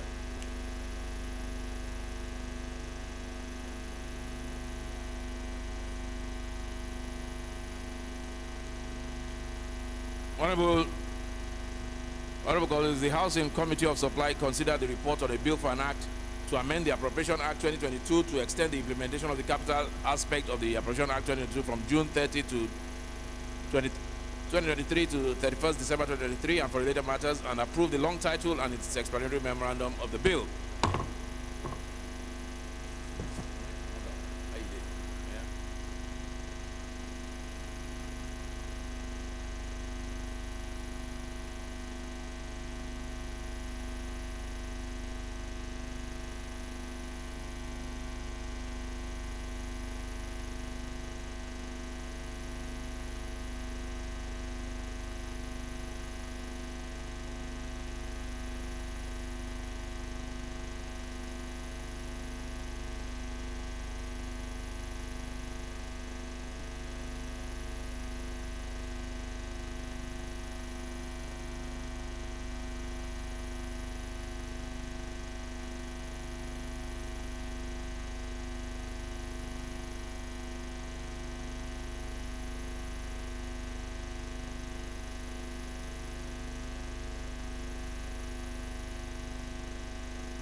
Honorable colleagues, it gives me great pleasure to announce that Honorable Jafar has just informed me that he'll be traveling to Morocco next week. He's getting married to a beautiful lady from Morocco. so congratulations.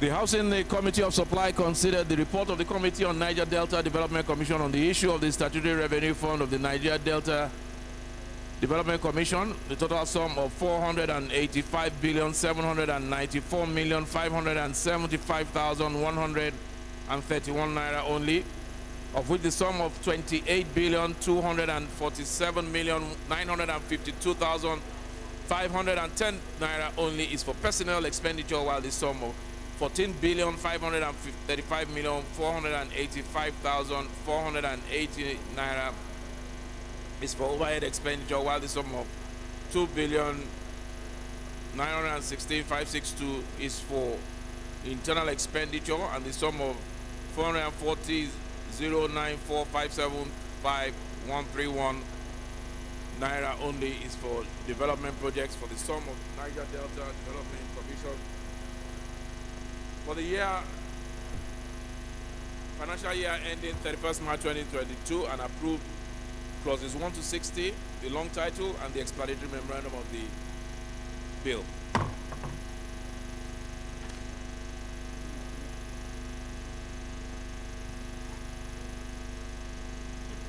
Yeah, that's what I'm doing. The same was also approved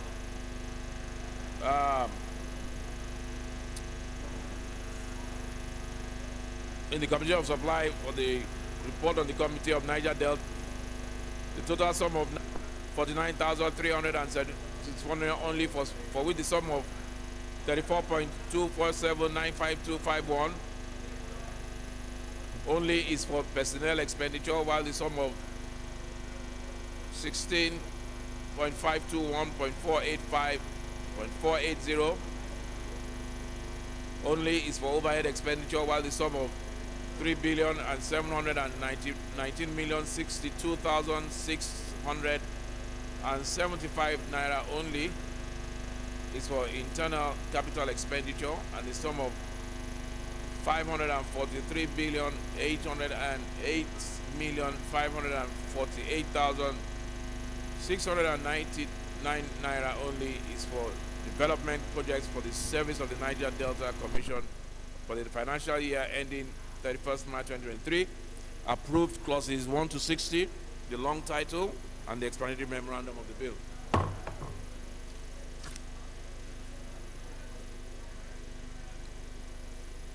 Similarly, the House approved, consider the report on the committee on the total sum of 876 billion naira only, of which 34.247.952510 is for personnel expenditure, while the sum of 17,477,830,723 is for overhead expenditure, and the sum of 3,719,062,675 is for internal capital expenditure, and the sum of 490,555,154,092 is for development projects and for the service of the Niger Delta Development Commission for the financial year ending 31st March 2024. Approved clauses 1 to 60, long title, and the explanatory memorandum of the bill.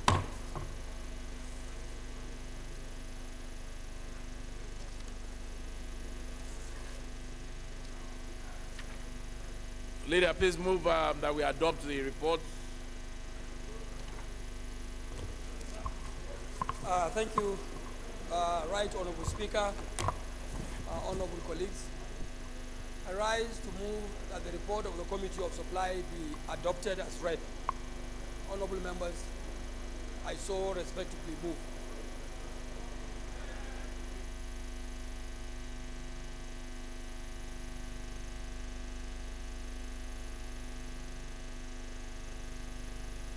Joking. Honorable Vincent, please second.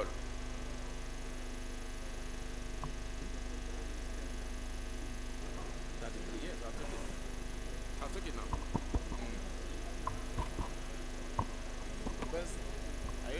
Are you sure? Honorable Vincent, second now. Myself?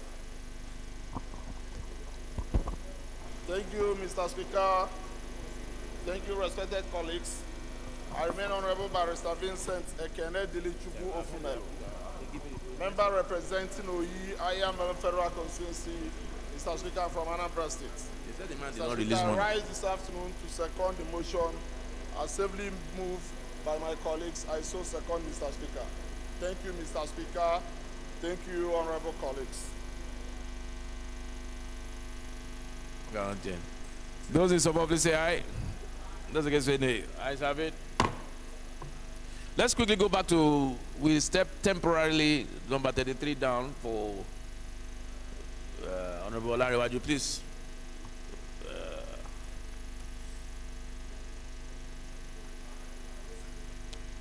Yes. Smart. Yes.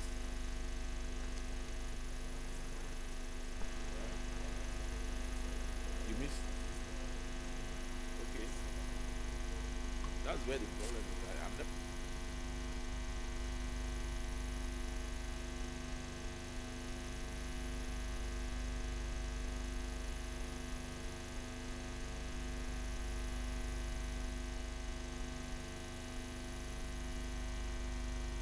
The third order of the day is consideration of report of the Conference Committee on a Bill for an Act to repeal the Quarantine Act and enact the Public Health Emergency Act, make provisions relating to quarantine and make regulations for preventing the introduction into and spread in Nigeria for declared infectious diseases and for related matters. Honorable members will recall that the report laid on Tuesday, 23rd May 2023, Honorable Olariwaju Ibrahim will move for its consideration.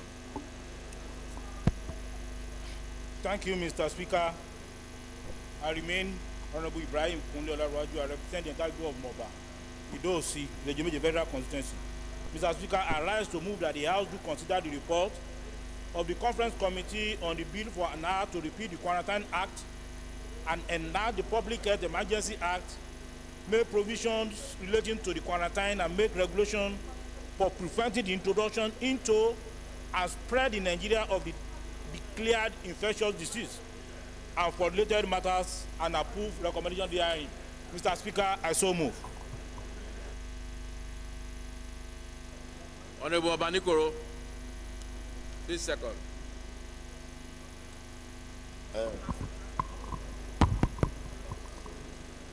Mr. Speaker, dear colleagues, I'm Representative Ibrahim Babajide Obanikoro. I speak for Etiosa Federal Constituency. I stand to second the report as moved by my colleague. I so second.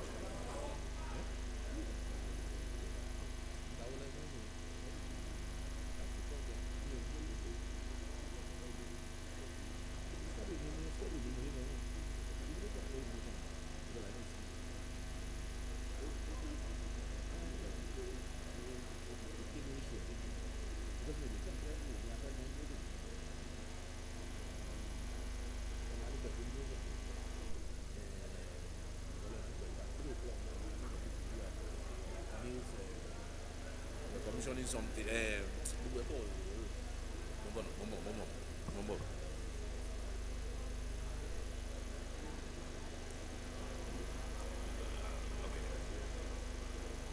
Those support, please say aye. Those against, please say nay. Ayes have it. Momo.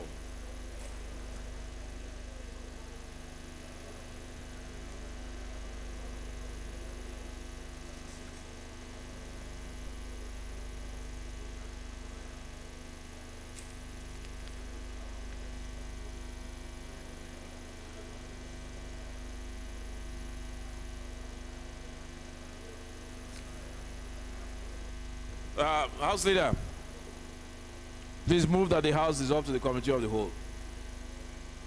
Leader, Committee of the Whole. Thank you, Mr. Speaker, honorable members. Once again, Ado Dogwa is my name. Mr. Speaker, I represent Tudungoda Dogwa Federal Constituency. Honorable members, I am from Kano State. I rise to move as directed by the Speaker that this Honorable House do resolve to the Committee of the Whole to consider reports. Mr. Speaker, honorable members, I so respectfully move.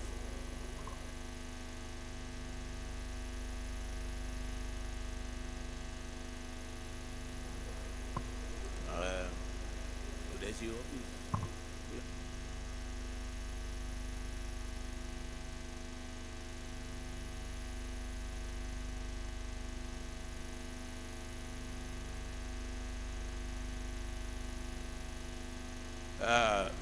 Honorable Fakeye, please second. Thank you, Mr. Speaker. My name is Femi Fakeye from Ifedayo, Budwadru and Ilafera constituency. I rise to move to support that the House go back to Committee of the Whole. I so second. Those in support, please say aye. Those against, the ayes have it. House dissolve to Committee of the Whole.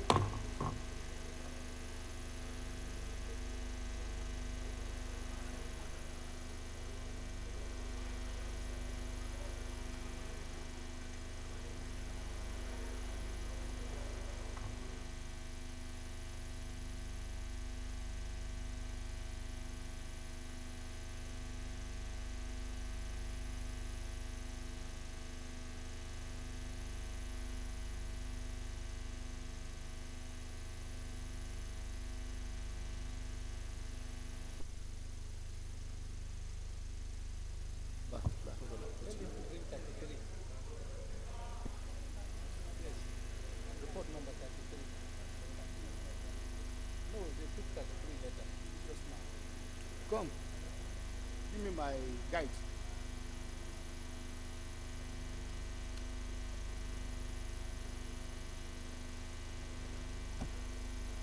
Na guide, no?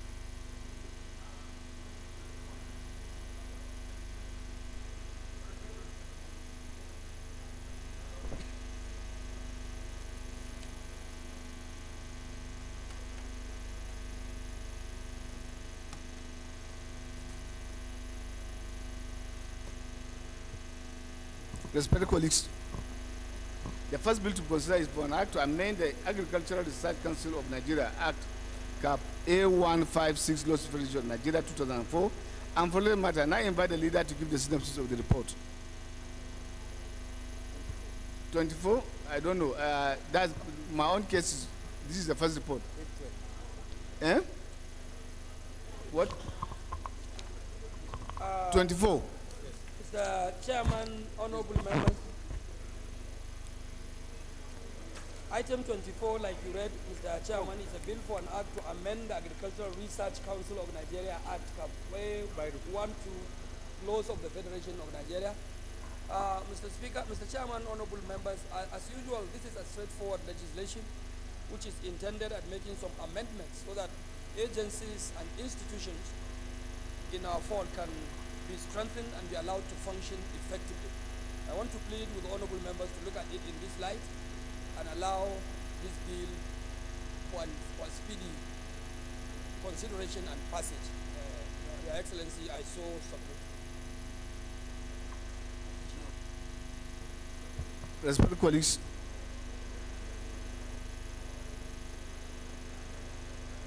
clause 1, clause 2, clause 3, explanatory memoranda, a long title. Thank you.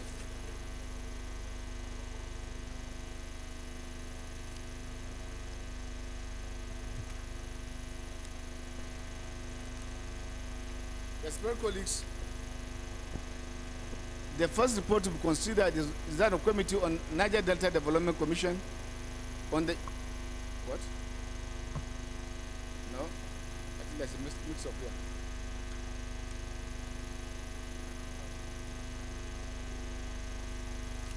There's a mix-up.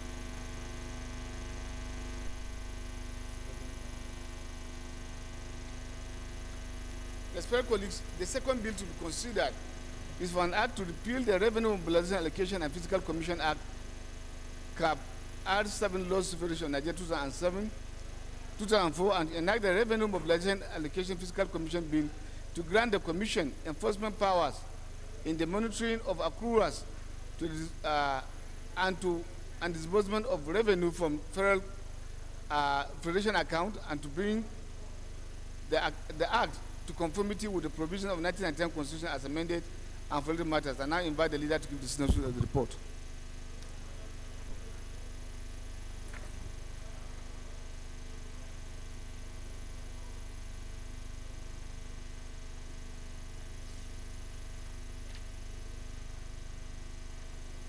Leader.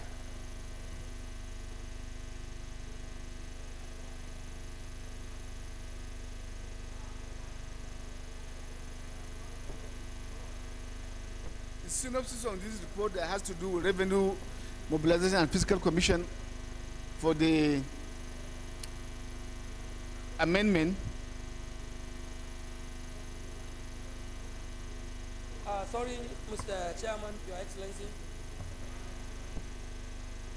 Item number 25, sir, honorable members, is a bill for an act to repeal the Revenue Mobilization, Allocation and Fiscal Commission Act, CAP R7 Laws of the Federation of Nigeria 2004, and enact Revenue Mobilization, Allocation and Fiscal Commission Bill to grant the Commission enforcement powers in the monitoring of accruals to the disbursement of revenue from the Federation account. Mr. Chairman, honorable members, this is also one important bill that requires the instrumentality of the law to allow the Commission or the Revenue Commission to function well and effective. And I think, Mr. Chairman, honorable members, this reenactment bill and some of the review we are likely to take in the course of this legislation will definitely reposition this commission and allow it to work in the interest of the country. Well, just on this note, Mr. Speaker, I think all of us will have interest in this bill. that I plead with members to consider this bill with the speed of the light. Thank No, you. the speed of light may not work, sir, Okay. because it may not work, and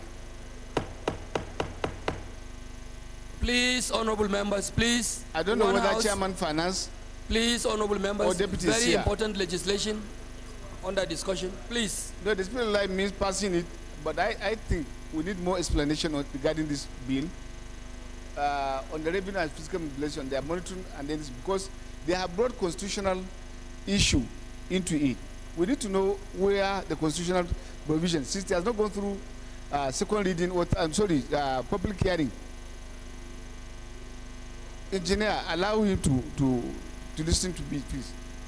I said this is supposed to amend the Revenue and Fiscal Mobilization Commission Act. Here you have in the entirety of the report, everything is retained. So if everything is retained, where do we have the amendment? The cure of the mischief is not aptly captured. Please, my brothers, a minute. I think the chairman rules need to do a lot of work for us, alongside the chairman finance, because it pertains to their own schedule directly. I beg of that. Try and work on it. Let's know the area of amendment. What is the provision of Constitution that they're trying to import into the Act? After all, Section 3 of the Constitution is very clear that any law that is inconsistent provision to the inconsistent with the provision of the Constitution, as of that inconsistency, it remains null and void. So why do we need to? This will need guidance so that we don't send out something that we cannot explain well. Thank you. You have time to, this one step down for you to, thank you. The sponsor is not here, and then the chairman finance is not here. So,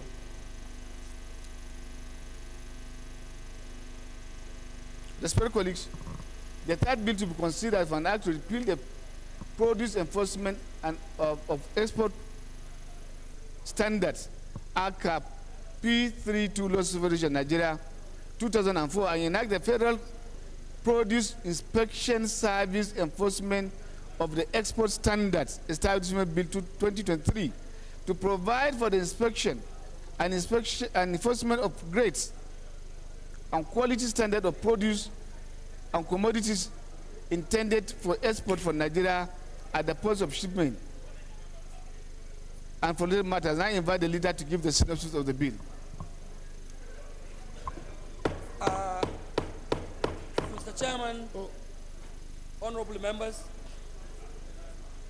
item number 6 on the order paper for consideration is a bill for an act to repeal the Produce Enforcement of Export Standard Act Cap P32 laws of the Federation of Nigeria 2004 and to enact the Federal Produce Inspection Service Enforcement of Export Standard Establishment Bill 2023. Mr. Chairman, honorable members, I think this is one important bill that if passed, Mr. Chairman, honorable members, will definitely impact on our agricultural performance and activities for the good of the country. Mr. Chairman, honorable members, as you all know, agriculture being a major sector of our economic survival, if this bill is passed, is considered and passed, it will provide a standard platform for this institution, Mr. Chairman, to engage in exports and other related activities to the best of standard and to compare with other standards across the globe. I therefore appeal to honorable members and the chair that this bill is worthy and should be considered and passed with the speed of the light. Thank you. Well, I don't know whether Chairman Agriculture is here.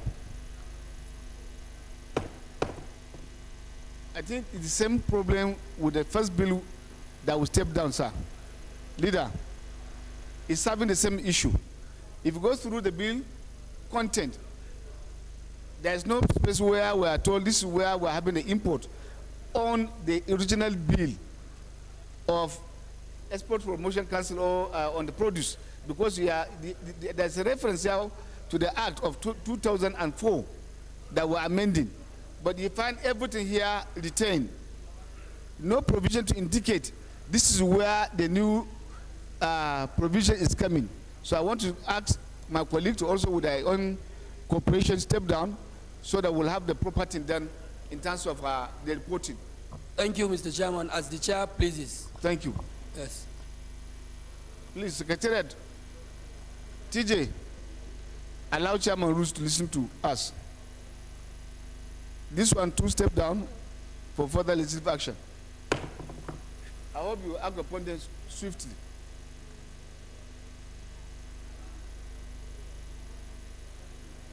I don't know, even just do any kind of hazard work. Come and jump again.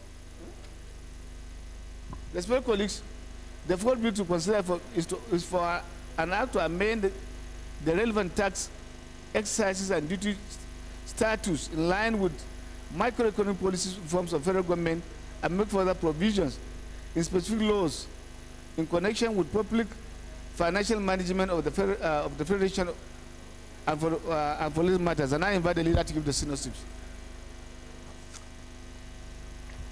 On the micro tax, 27.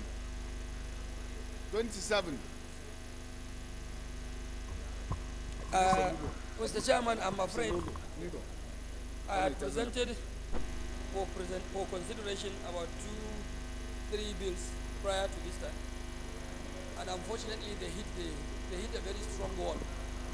I'm afraid Bill number 27, Mr. Speaker, is a bill for an act to amend relevant tax, excise, and duty status in line with microeconomic policy reforms of the federal government and make further provision in specific laws in connection with the public financial management of the federation and for related matters. I think, Mr. Speaker, this is also one legislation that is intended to make effective operations of our custom and excise agencies to be able to conform with the normal financial practice in our economic system, to address also micro and macro economic engagements at institutional or at personal levels. And if such is done, Mr. Chairman, I believe it will definitely entrench economic and financial efficacy in the management of our businesses within and without the country. And in this light, Mr. Chairman, honorable members, it is my belief and conviction that when this bill is considered and passed, it will be in the overall interest of our country economically and also in terms of our international relationships with other business outfits outside the country. And on this note, Mr. Speaker, honorable members, it is my pleasure that honorable members look at this bill from this point of view and allow it a speedy passage. Thank you. Thank you very much, my brother leader. Colleagues, clause 1. Clause 2. Sorry.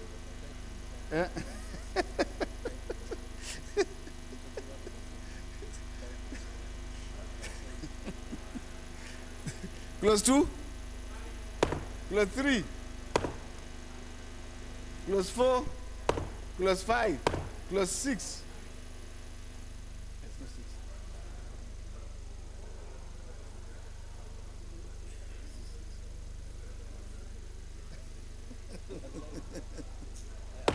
Clause 7. Clause 8. Clause 9. Clause 10. 11. Clause 12. Clause 13.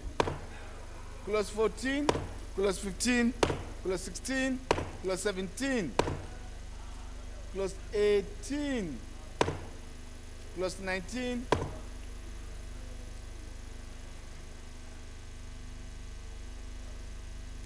Clause 20, 21, 22, 23, 24, 25, 26, 27, 28, 28, 29, 30, plus 31, plus 32. Explanatory memoranda and long title.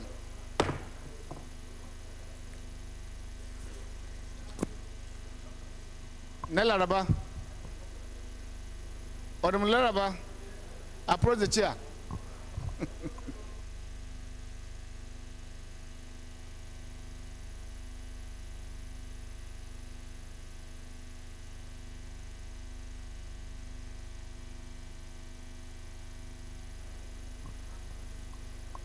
Safety and Regulation Protection Act and enact the Safety and Radiation Bill 2019 by establishing the Nigerian Nuclear Regulatory Authority to provide for nuclear security and safeguards and following matters. Now I invite the leader to give the synopsis of the bill.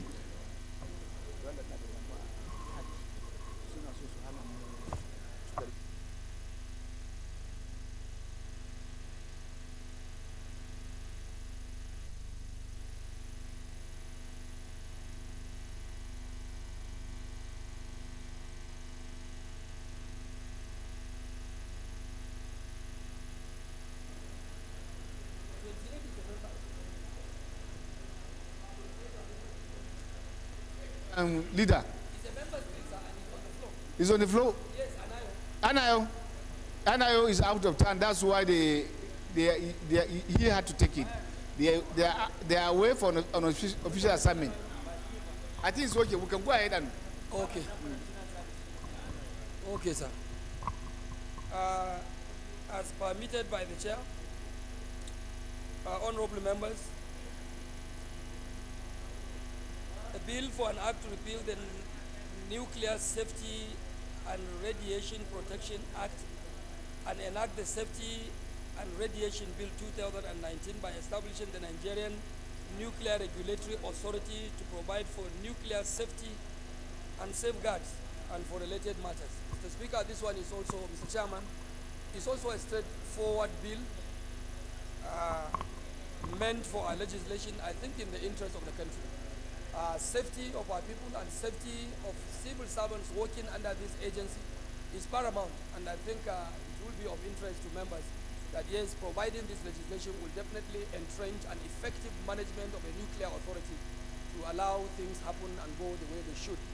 And on this note, Mr. Chairman, honorable members, it is my hope that members will also consider this bill for passage because of the very good intent of the bill as it portrayed in the context and the provisions of this bill before us. Mr. Chairman, honorable members, I so submit. Thank you, Leader. Colleagues, clause 1. Clause 2. 3 to 30. 31 to 40. 41 to 47. 48 to 56.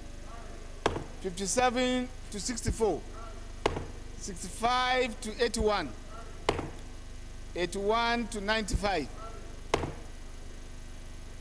96 to 104.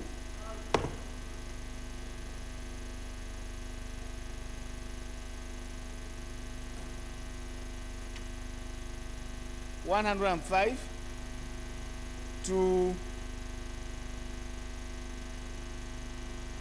$112. Expletive memoranda, long title. And I hope congratulations. Respected colleagues, the sixth bill to be considered for an act to repeal the National Commission for Museums and Monuments Act, Cap N19, Laws of Federation of Nigeria, 2004, and enact the National Commission for Museums and Monuments Act 2022 to reposition the Commission to meet current realities in heritage, resource management, and related matters. And I invite the leader to give the synopsis of the bill.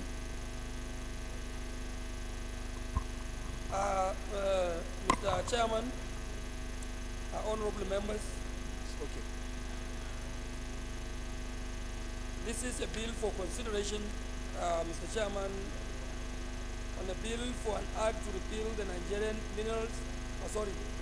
the Nigerian Commission for Museums and Monuments Act, CAF N19 Laws of the Federation of Nigeria 2004, and enact the National Commission for Museums and Museum Act 2022. 29 is what? 2022, to reposition the Commission to meet current realities in heritage, resource management, and for related matters. Mr. Speaker, I think this is also a bill.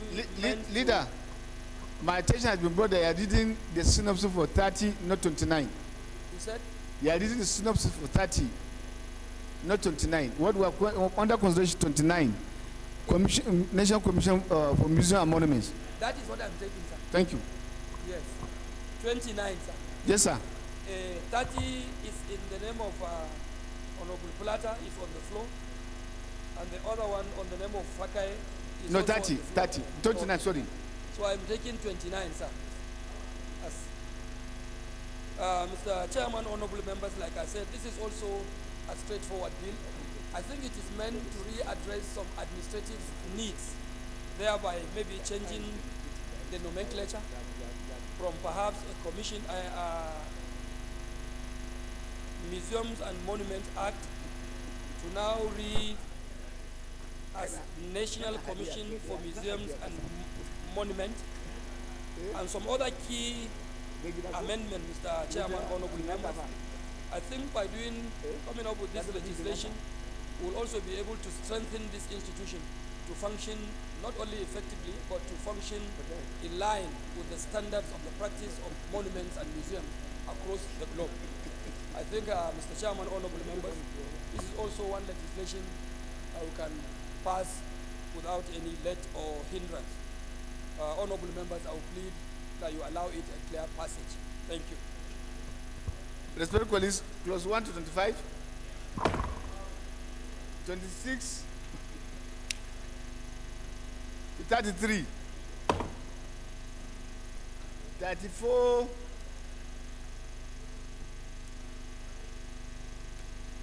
to 50, 50 to 60, 61 to 70, 72 to 80, 83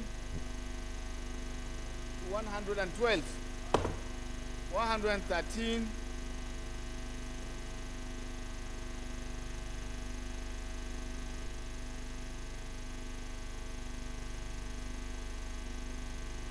138. Explanatory memoranda along 30.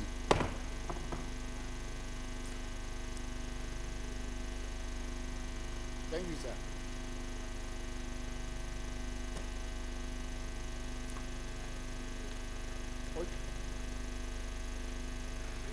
Respected colleagues, the second bill to be considered for an act to repeal the Nigerian Minerals and Mining Act number 20/2007 and enact the Nigerian Mineral and Mining Act 2023 for the effective regulation of all aspects of the exploration and exploitation of minerals to provide for conducive environment for investment in the mineral and mining sector in Nigeria and for related matters. And I invite Honorable Flata to give the statement. I think we are resuming consideration on this particular bill. Have you done the needful? Yes, we are taking consideration of the report, and as requested by the chair, we've provided the bill being repealed and re-enacted. So we've provided two columns, the previous bill and the aspects of the bill that is Respected colleagues. Yes, Honorable Toby. Honorable Toby, you have the floor. You have the floor. I don't know.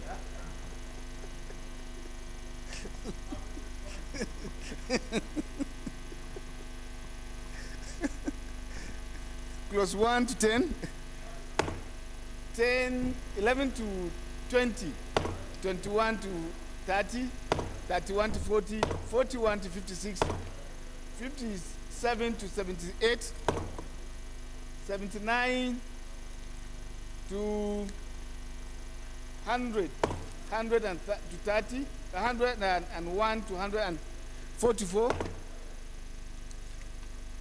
145 to 158, 156, 59 to 167, 157, 58 to 172.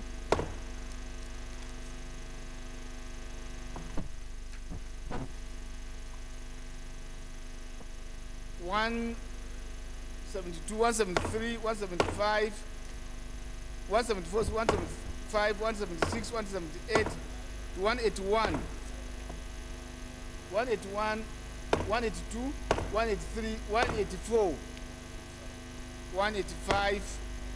Explanatory memoranda along 13. Bagos, congratulations.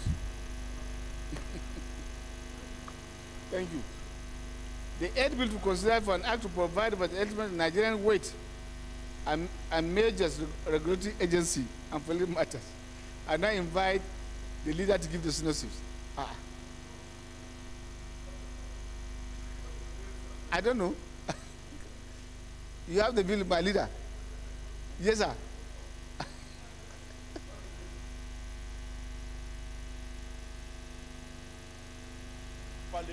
Adopted standards and measurements when you are in the marketplace.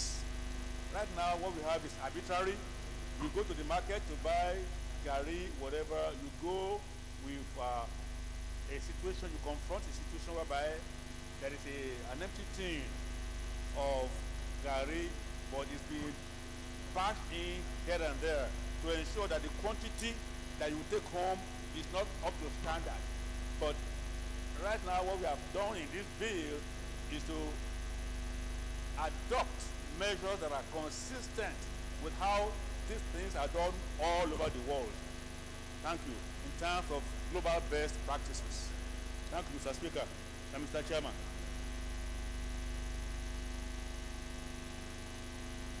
I don't know how you are going to sort out this matter, and I give you examples, sir. I will appeal to our colleagues to consider, but I don't know how the application will come to suffice. If I'm in Kano, for instance, and I want to buy rice or millet, there's a major scale of measurement called tier. It's known to them, that is very localized. And so if you are moving to another environment, for instance, the sad waste, they have crops. So how are you going to now harmonize this to ensure that we all come to one standard when the scale of the for the payment is dependent on your own money? Mr. Ch- This bill is to call for the establishment of the Nigeria Waste and Measures Regulatory Agency that will do all of those details and make them public. Right now, up until now, I should say, that what you are saying is done under a department in the ministry. And that is why it's arbitrary. But now you're going to have an agency, a stand-alone agency that will see about all those details and how we adopt them over time.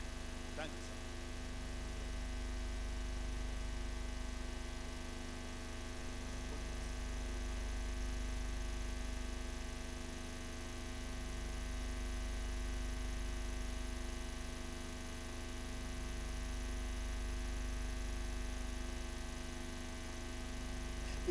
Yes, Sergius, but don't oppose the bill.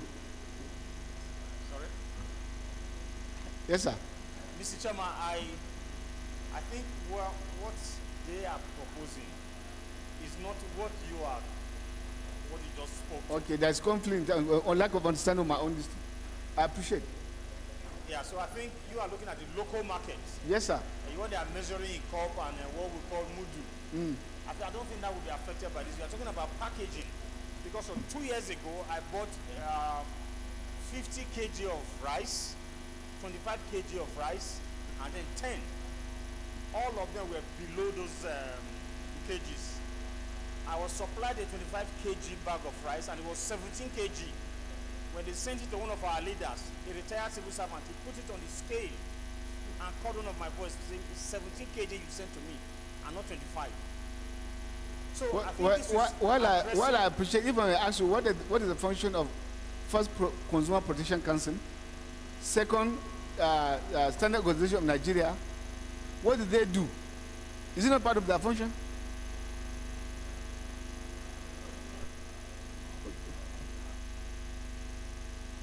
Nigeria is here to have its own independent agency to look after these issues.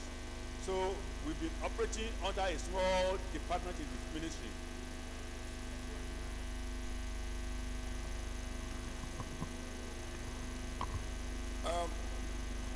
Mr. Chairman, honorable colleagues, Mr. Chairman, whereas I would agree with the justification to ensure that there are standards and weight and measures standards in Nigeria. My major challenge is the economics of it. How is the agency going to be funded? Because we have continued to incur some expansionary measures regarding establishing agencies. But as a matter of fact, whether we are using Mudu or we are using COPS, if we have an appropriate enforcement of regulations, whichever one we adopt would be the standard. What is important is that there should be a way of ensuring that there is a uniform standard or way of having weights and measures. So the point to make actually is that whereas we could have these standards, Mr. Speaker, there is a way we have agreed that this weighs 50 kg, 25 kg, 10 kg. The idea of the agency will not cure the defect of individual or group dishonesty. People, you will still have these standards, or people want to cheat. So it does not. What is important is that we should check if there is a way he can address us on the economics of it. The the economics of this agency in terms of funding the agency, I think there would be any need. If we want to adopt Moodle or COP or whatever as standard, let it be national. And that should be a way of dealing with these issues. Thank you very much. Toby has made a very valid point. During second reading here, I made a presentation that I knew this House has time and again be concerned about how to get funding for new commissions and agencies. And I explained that all the charges that this agency used to charge under the ministry that have been antiquated, 20 naira, 30 naira, they've been upgraded to reflect the common day, regular day economics. If you go to pages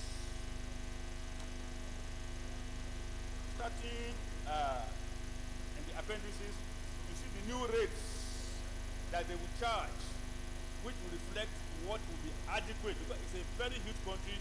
If they just religiously apply these new rates, they will be more than funded independently. Thank you. You still want to add? Colleagues, I want to break that. This is not for debate. We only want to understand the synopsis so that we know the law we are passing. At this stage, we are supposed to be doing clause by clause. Thank you, sir. What's that, Osai? You still want to argue? Do not forget that the presenter and then the mover of the bill is leader of all leaders, leader of the Southwest Caucus. So don't put your hand into a very hot pan. A man that is courageous always is courageous. Oh, you are courageous? Irrespective you are courageous? Yeah. Face the lion. Yeah, as long as we are pushing a very strong idea. Thank you. Adheres rules. Mr. Speaker, Mr. Chairman, distinguished honorable colleagues. Yeah, the issue is that at a time Nigeria needs a lean government, we will continue to duplicate functions. Yeah, I heard you mention SON. If SON plays a standard in everything in Nigeria, and you go to another ministry to elevate a department into an agency, you're also creating more bureaucracy in the process. So my take is that the standard organization of Nigeria should also be saddled with both measurements and also standards of all issues in the country.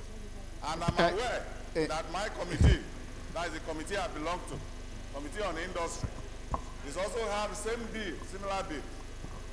Yeah, he's here, the chairman is here, on issues that is coming up.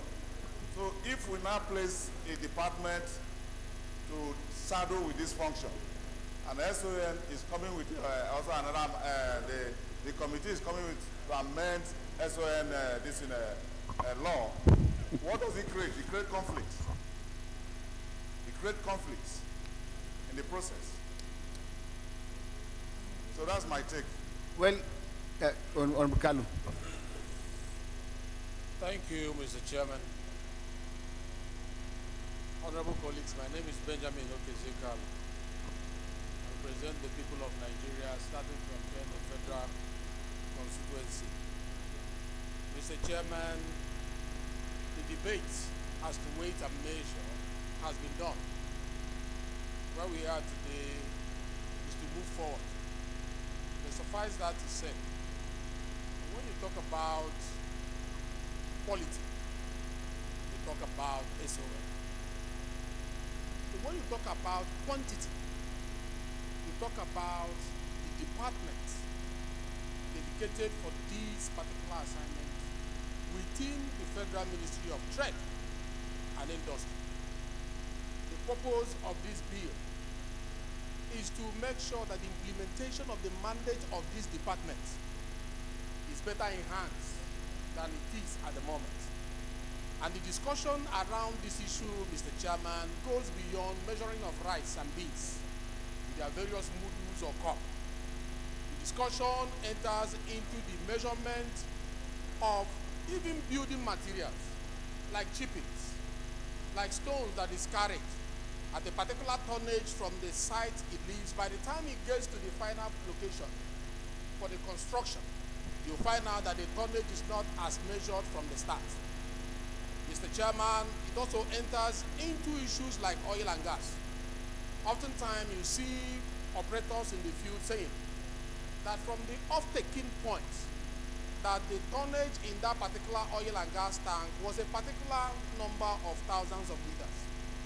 But at the time it gets to the destination, Mr. Chairman, you will find out that it is less often. What happens between the off-taking point and the point of discharge is a concern for the economy, and this must be monitored. And to monitor it well, this agency, I believe, from what he presented during the second reading, is well equipped to ensure that the implementation of the desire of those who crafted the mandate of that particular department in the Federal Ministry of Trade and Industry will be better achieved. So I align myself with the presentation of the chairman of my committee, Committee on Commerce, who has done a thorough job in making sure that this is given the due consideration for Nigeria to reap from the excesses and the losses that we are incurring in that field now. Thank you, Mr. Chairman. Well, thank you. I want to beg colleagues that this is not time for debate, and we're not supposed to be debating. All we are supposed to be doing is consider the clause by clause. First, there was lack of grasp of the intendment of the bill, what is supposed to cure, and I think we have gotten. And two, I want to beg my brothers and colleagues who are thinking, with due respect to the leader of Lagos Caucasus, who is the leader of who is the chairman of industries, as asserted by in his own submission, Honorable Wasai. You cannot stop a member bill because you have an intention to present a bill. It's not our practice, and so I will beg that we do the consideration of clause by clause, hoping that you can have as it passes, you will also have the opportunity to amend and amend and amend. This is our work of the Parliament. Thank you very much. Clause 1, clause 2, 3 to 15. 16 to 27, 28 to 49, 50 to 60, 60 to 71, 72. Expletive memoranda and long title. Thank you. Point of order carried. Yes? No, chapter, no chapter. Thank you. The 9 bill to be considered for an act to establish Federal Polytechnic Ayade Oyo State, Ayede Oyo State, and to make comprehensive provision for its due management and administration and following matters. And I invite the leader to give the synopsis of the bill. Polytechnic Ayade.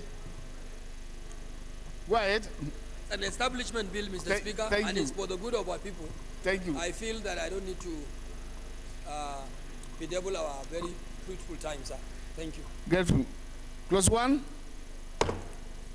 2, clause 3, 4 to 10, 10 to 24, 24, 25, 26.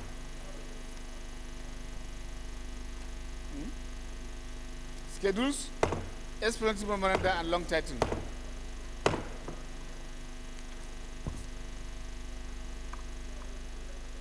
Let's welcome the second bill report to be considered for that Committee on Industry on a bill for an act to repeal the Standard Organization of Nigeria Act number 14 of 2015 and enact the Standard Organization of Nigeria Act 2023 for the purpose of providing additional functions for the organization, creating new offenses and increasing penalties for offenses relating to standard transition and following matters. And I invite Mr. Enitan Oladipo Baduru Baduru to give the synopsis of the report.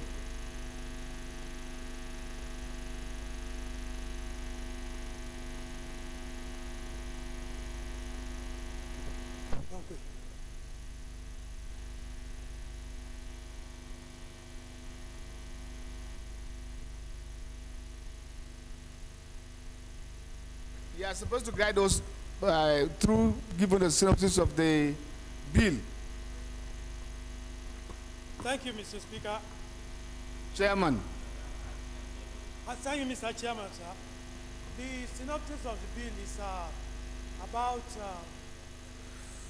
creating some new amendment to the existing Standard Organization of Nigeria bill. We will recollect that the original bill had that the agency should be at the ports. Whereas, at a point in time, because there was no clear indication, clear mention, the presidency, in trying to say they want to do ease of business, just with a stroke of the pen, got off and used an executive order to override an existing bill for the fact that it wasn't put that Standard Organization of Nigeria must be at the ports, must be at the airports, must be at the seaports, and must be at the land borders. Just because it wasn't stated so, they used an executive order to remove them. So it is now the customs that is now looking at rods that you use to build houses to now standardize and start checking if they are good or not. So this caused a lot of havoc in the construction industry. All the stakeholders were making noises because everybody, fake tires flooded everywhere in the market because some was chased out of the ports. So we are bringing this in as much as so that it can be stated clearly in the act that they must be at the ports, they must be at the land borders, and they must be at the... Again, I want to just chip in on the weights and measures. Presently, the weights and measures is domiciled in the Ministry of Industry, Trade and Industry, of which Sun 2 is. But it's just a small department. All the equipment that they are using belong to Sun. All the measurements and everything they are using belong to Sun. So what we are saying in effect is that all these things should just be collapsed and they should be done. Now, there is a standardization, and all over the world, everything concerning measurement and weight is under standard organization, everywhere in the world. So this amendment is just about putting things right and putting everything in words that will indicate so that tomorrow nobody will just use an executive order to override the act. Thank you, Mr. Chairman. Respected colleagues, the question is now that the following clause stand part of the bill. Clause 1, 2, 3, 4 to 15, 16, 22, 22, 23,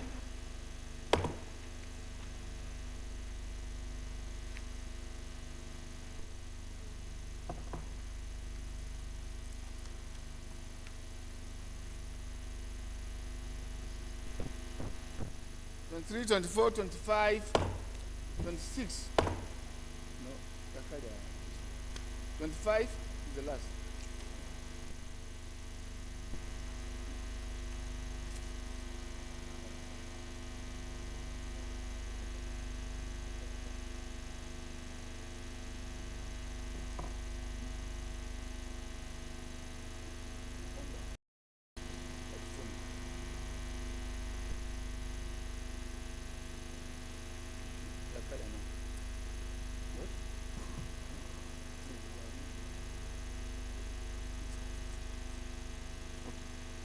Where are we now? 34, 35, 36 to 43, 43, 44 to 49. Got it.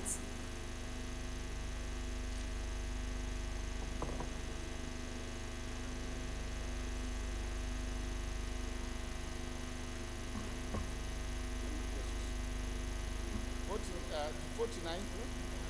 That's all. Okay. 50, 51, 52, 53. 52, expensive memoranda.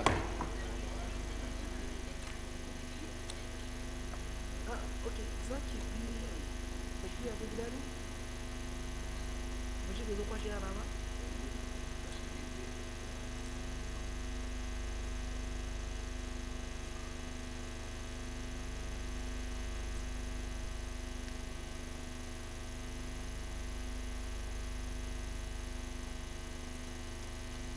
Fellow colleagues, the fourth report to consider is that of Committee on Commerce on a bill for an act to establish the Nigerian Institute of Industrial Security and for related matters. I invite Honorable Femi Fakaye to give the synopsis of the report.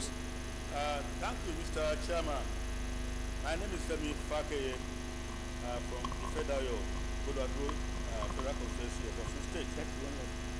As we all know, security in this country is right now rather generalized. You see the same security company guarding ministries, guarding homes, and guarding industries. The purport of this bill is to have this thing done in a regulated manner in which for you to become a person that is assigned to go and be a security person in an industry. The layout of an industry is different from that of the residence or the ministry. So this body will now set out the outlines, the kind of courses that you have to go through to have a profession as an industrial security person and personnel. So that's the purport, Mr. Chairman. Thank you. Thank you. Respected colleagues, clause 1 to 10, 10 to 20, 21 to 23, 23 to 30, 30 to 40, 41 to 52.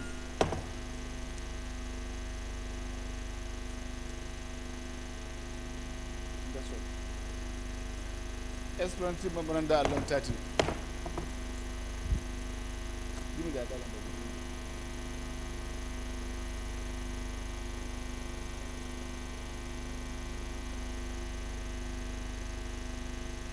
The conference report.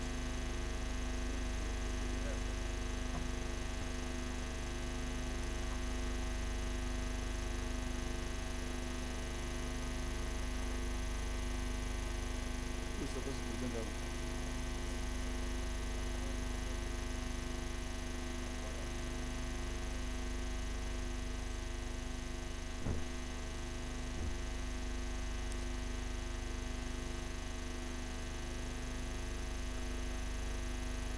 Respected colleagues, the next report to consider is that of committee on that of conference committee on a bill for an act to repeal the Quarantine Act and enact the Public Health Emergency Act, make provisions relating to quarantine and make regulations for preventing the introduction into and spread in Nigeria of declared infectious disease and related matters. And I invite Honorable Olaruwaju Ibrahim Kule to give the synopsis of the report. Thank you, Mr. Chairman. I remain Honorable Ibrahim Kule Olaruwaju. Mr. Chairman, this is an amendment to one of the oldest acts we have in this country. The need for the amendment arose during the pandemic period upon the realization of the fact that our bill to cater for public health emergency is so outdated. Same was amended, laid before this house, but there arose some differences between what we passed in the House of Rep and what the Senate passed. And so there was the need for the conference. Mr. Chairman, the conference was done.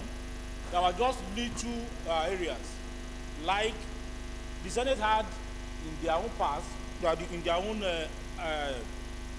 bill passed, what they describe as objective.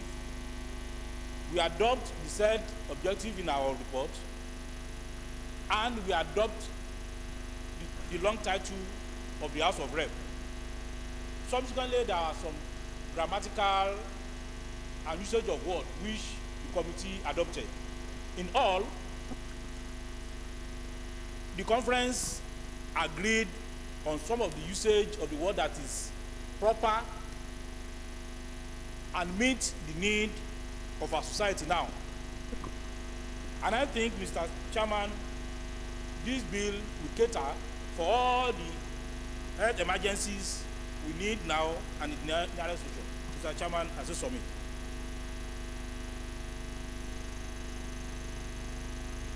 I think basically what we're supposed to do is to adopt the report, and I want you to now move the motion for the adoption of the report. Mr. Chairman, I so move.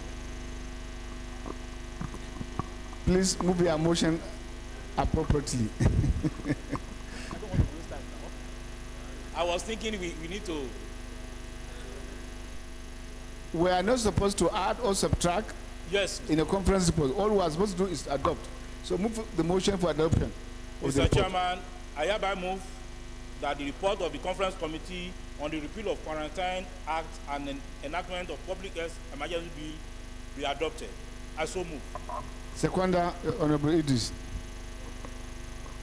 Thank you, Mr. Chairman, my honorable colleagues. I remain Honorable Kabir Idris, member representing Kuram of the Villanumal Federal Constituency.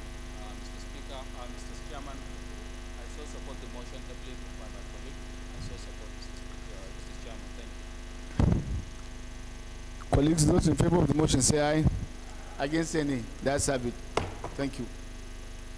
Respectfully, the third report to consider is that of the ad hoc committee on the volume of fuel consumed daily in the country in the need to ascertain the actual daily consumption of premium motor spirit, PMS Nigeria. I now invite Abdul Kadir to give the synopsis of the report.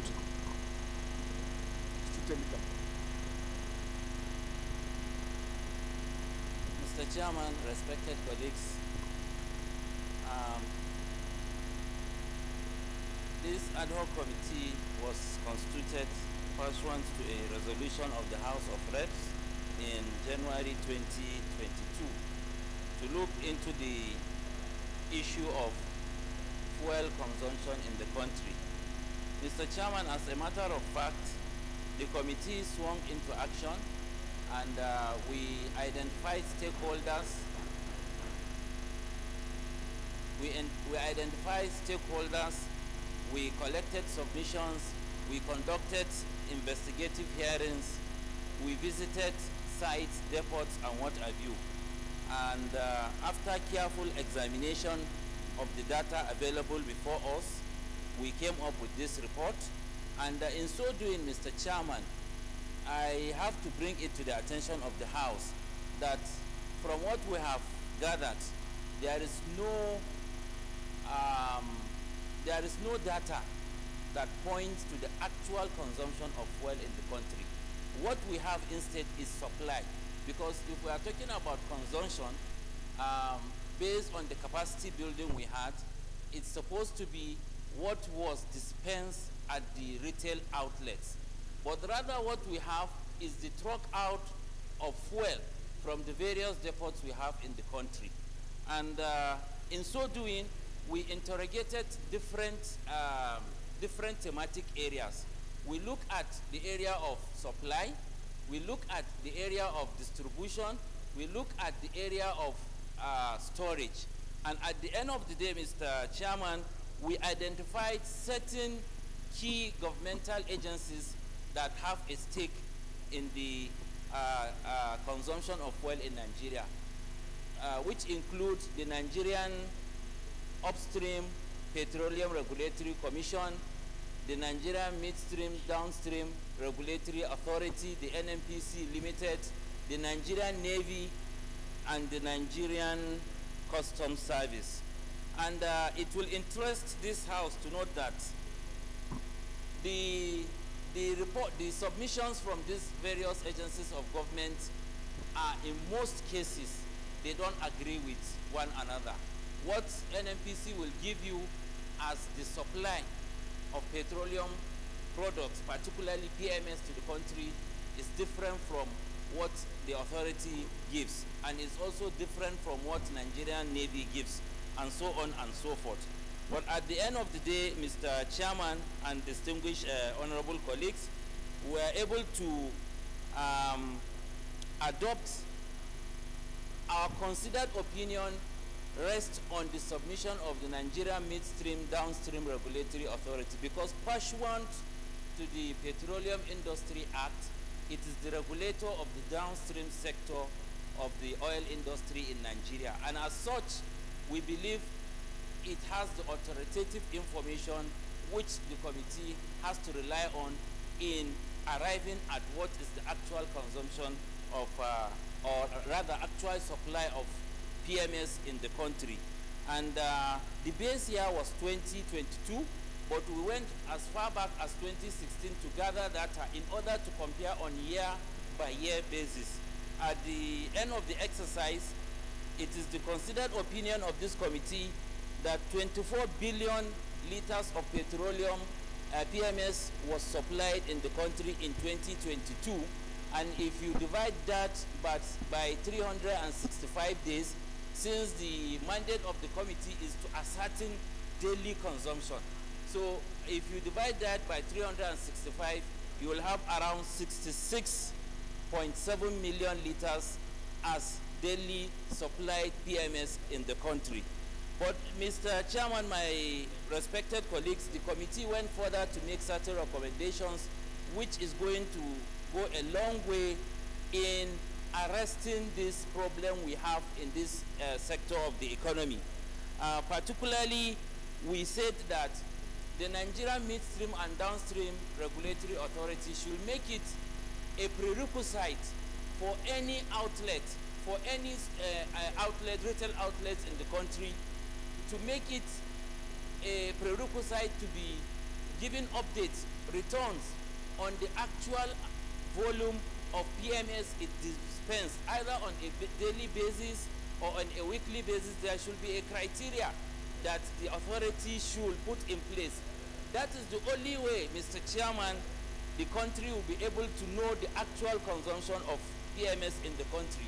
Because if you look at supply to the market, it is quite different from consumption, because, for example, this 66 million liters, it is to be carried out by 1,519 or thereabout trucks on a daily basis. And there is no any parameter to establish that these 1,500 trucks were delivered to the retail outlets we have, the over 22,000 retail outlets we have, because in the course of our investigation and interview, we found out that yes, it was agreed that a lot of these products were being taken out of the country through unapproved means. So it is the considered opinion of this committee that the Nigeria Midstream and Downstream Petroleum Authority must establish a criteria for all the retail outlets on a daily basis or on a weekly. That way, we will be able to have a reliable data that will guide our policy makers in arriving at decisions that will help the economy of this country. With this little explanation, Mr. Chairman, I want to move that the House consider this report and the recommendation therein. Thank you so much.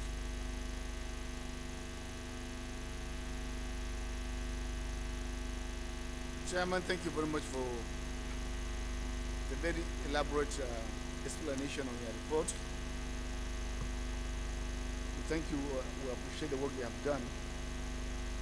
Exactly, if I speak to the report, I would say it's too technical. And I thought you would have broken it to finding in terms of their own conviction what the committee believe as the truth. For instance, if you are going to supply for an NNPC, you should give us which of the agency you believe and trust their data as the true consumed product, since we have differential in almost every sector.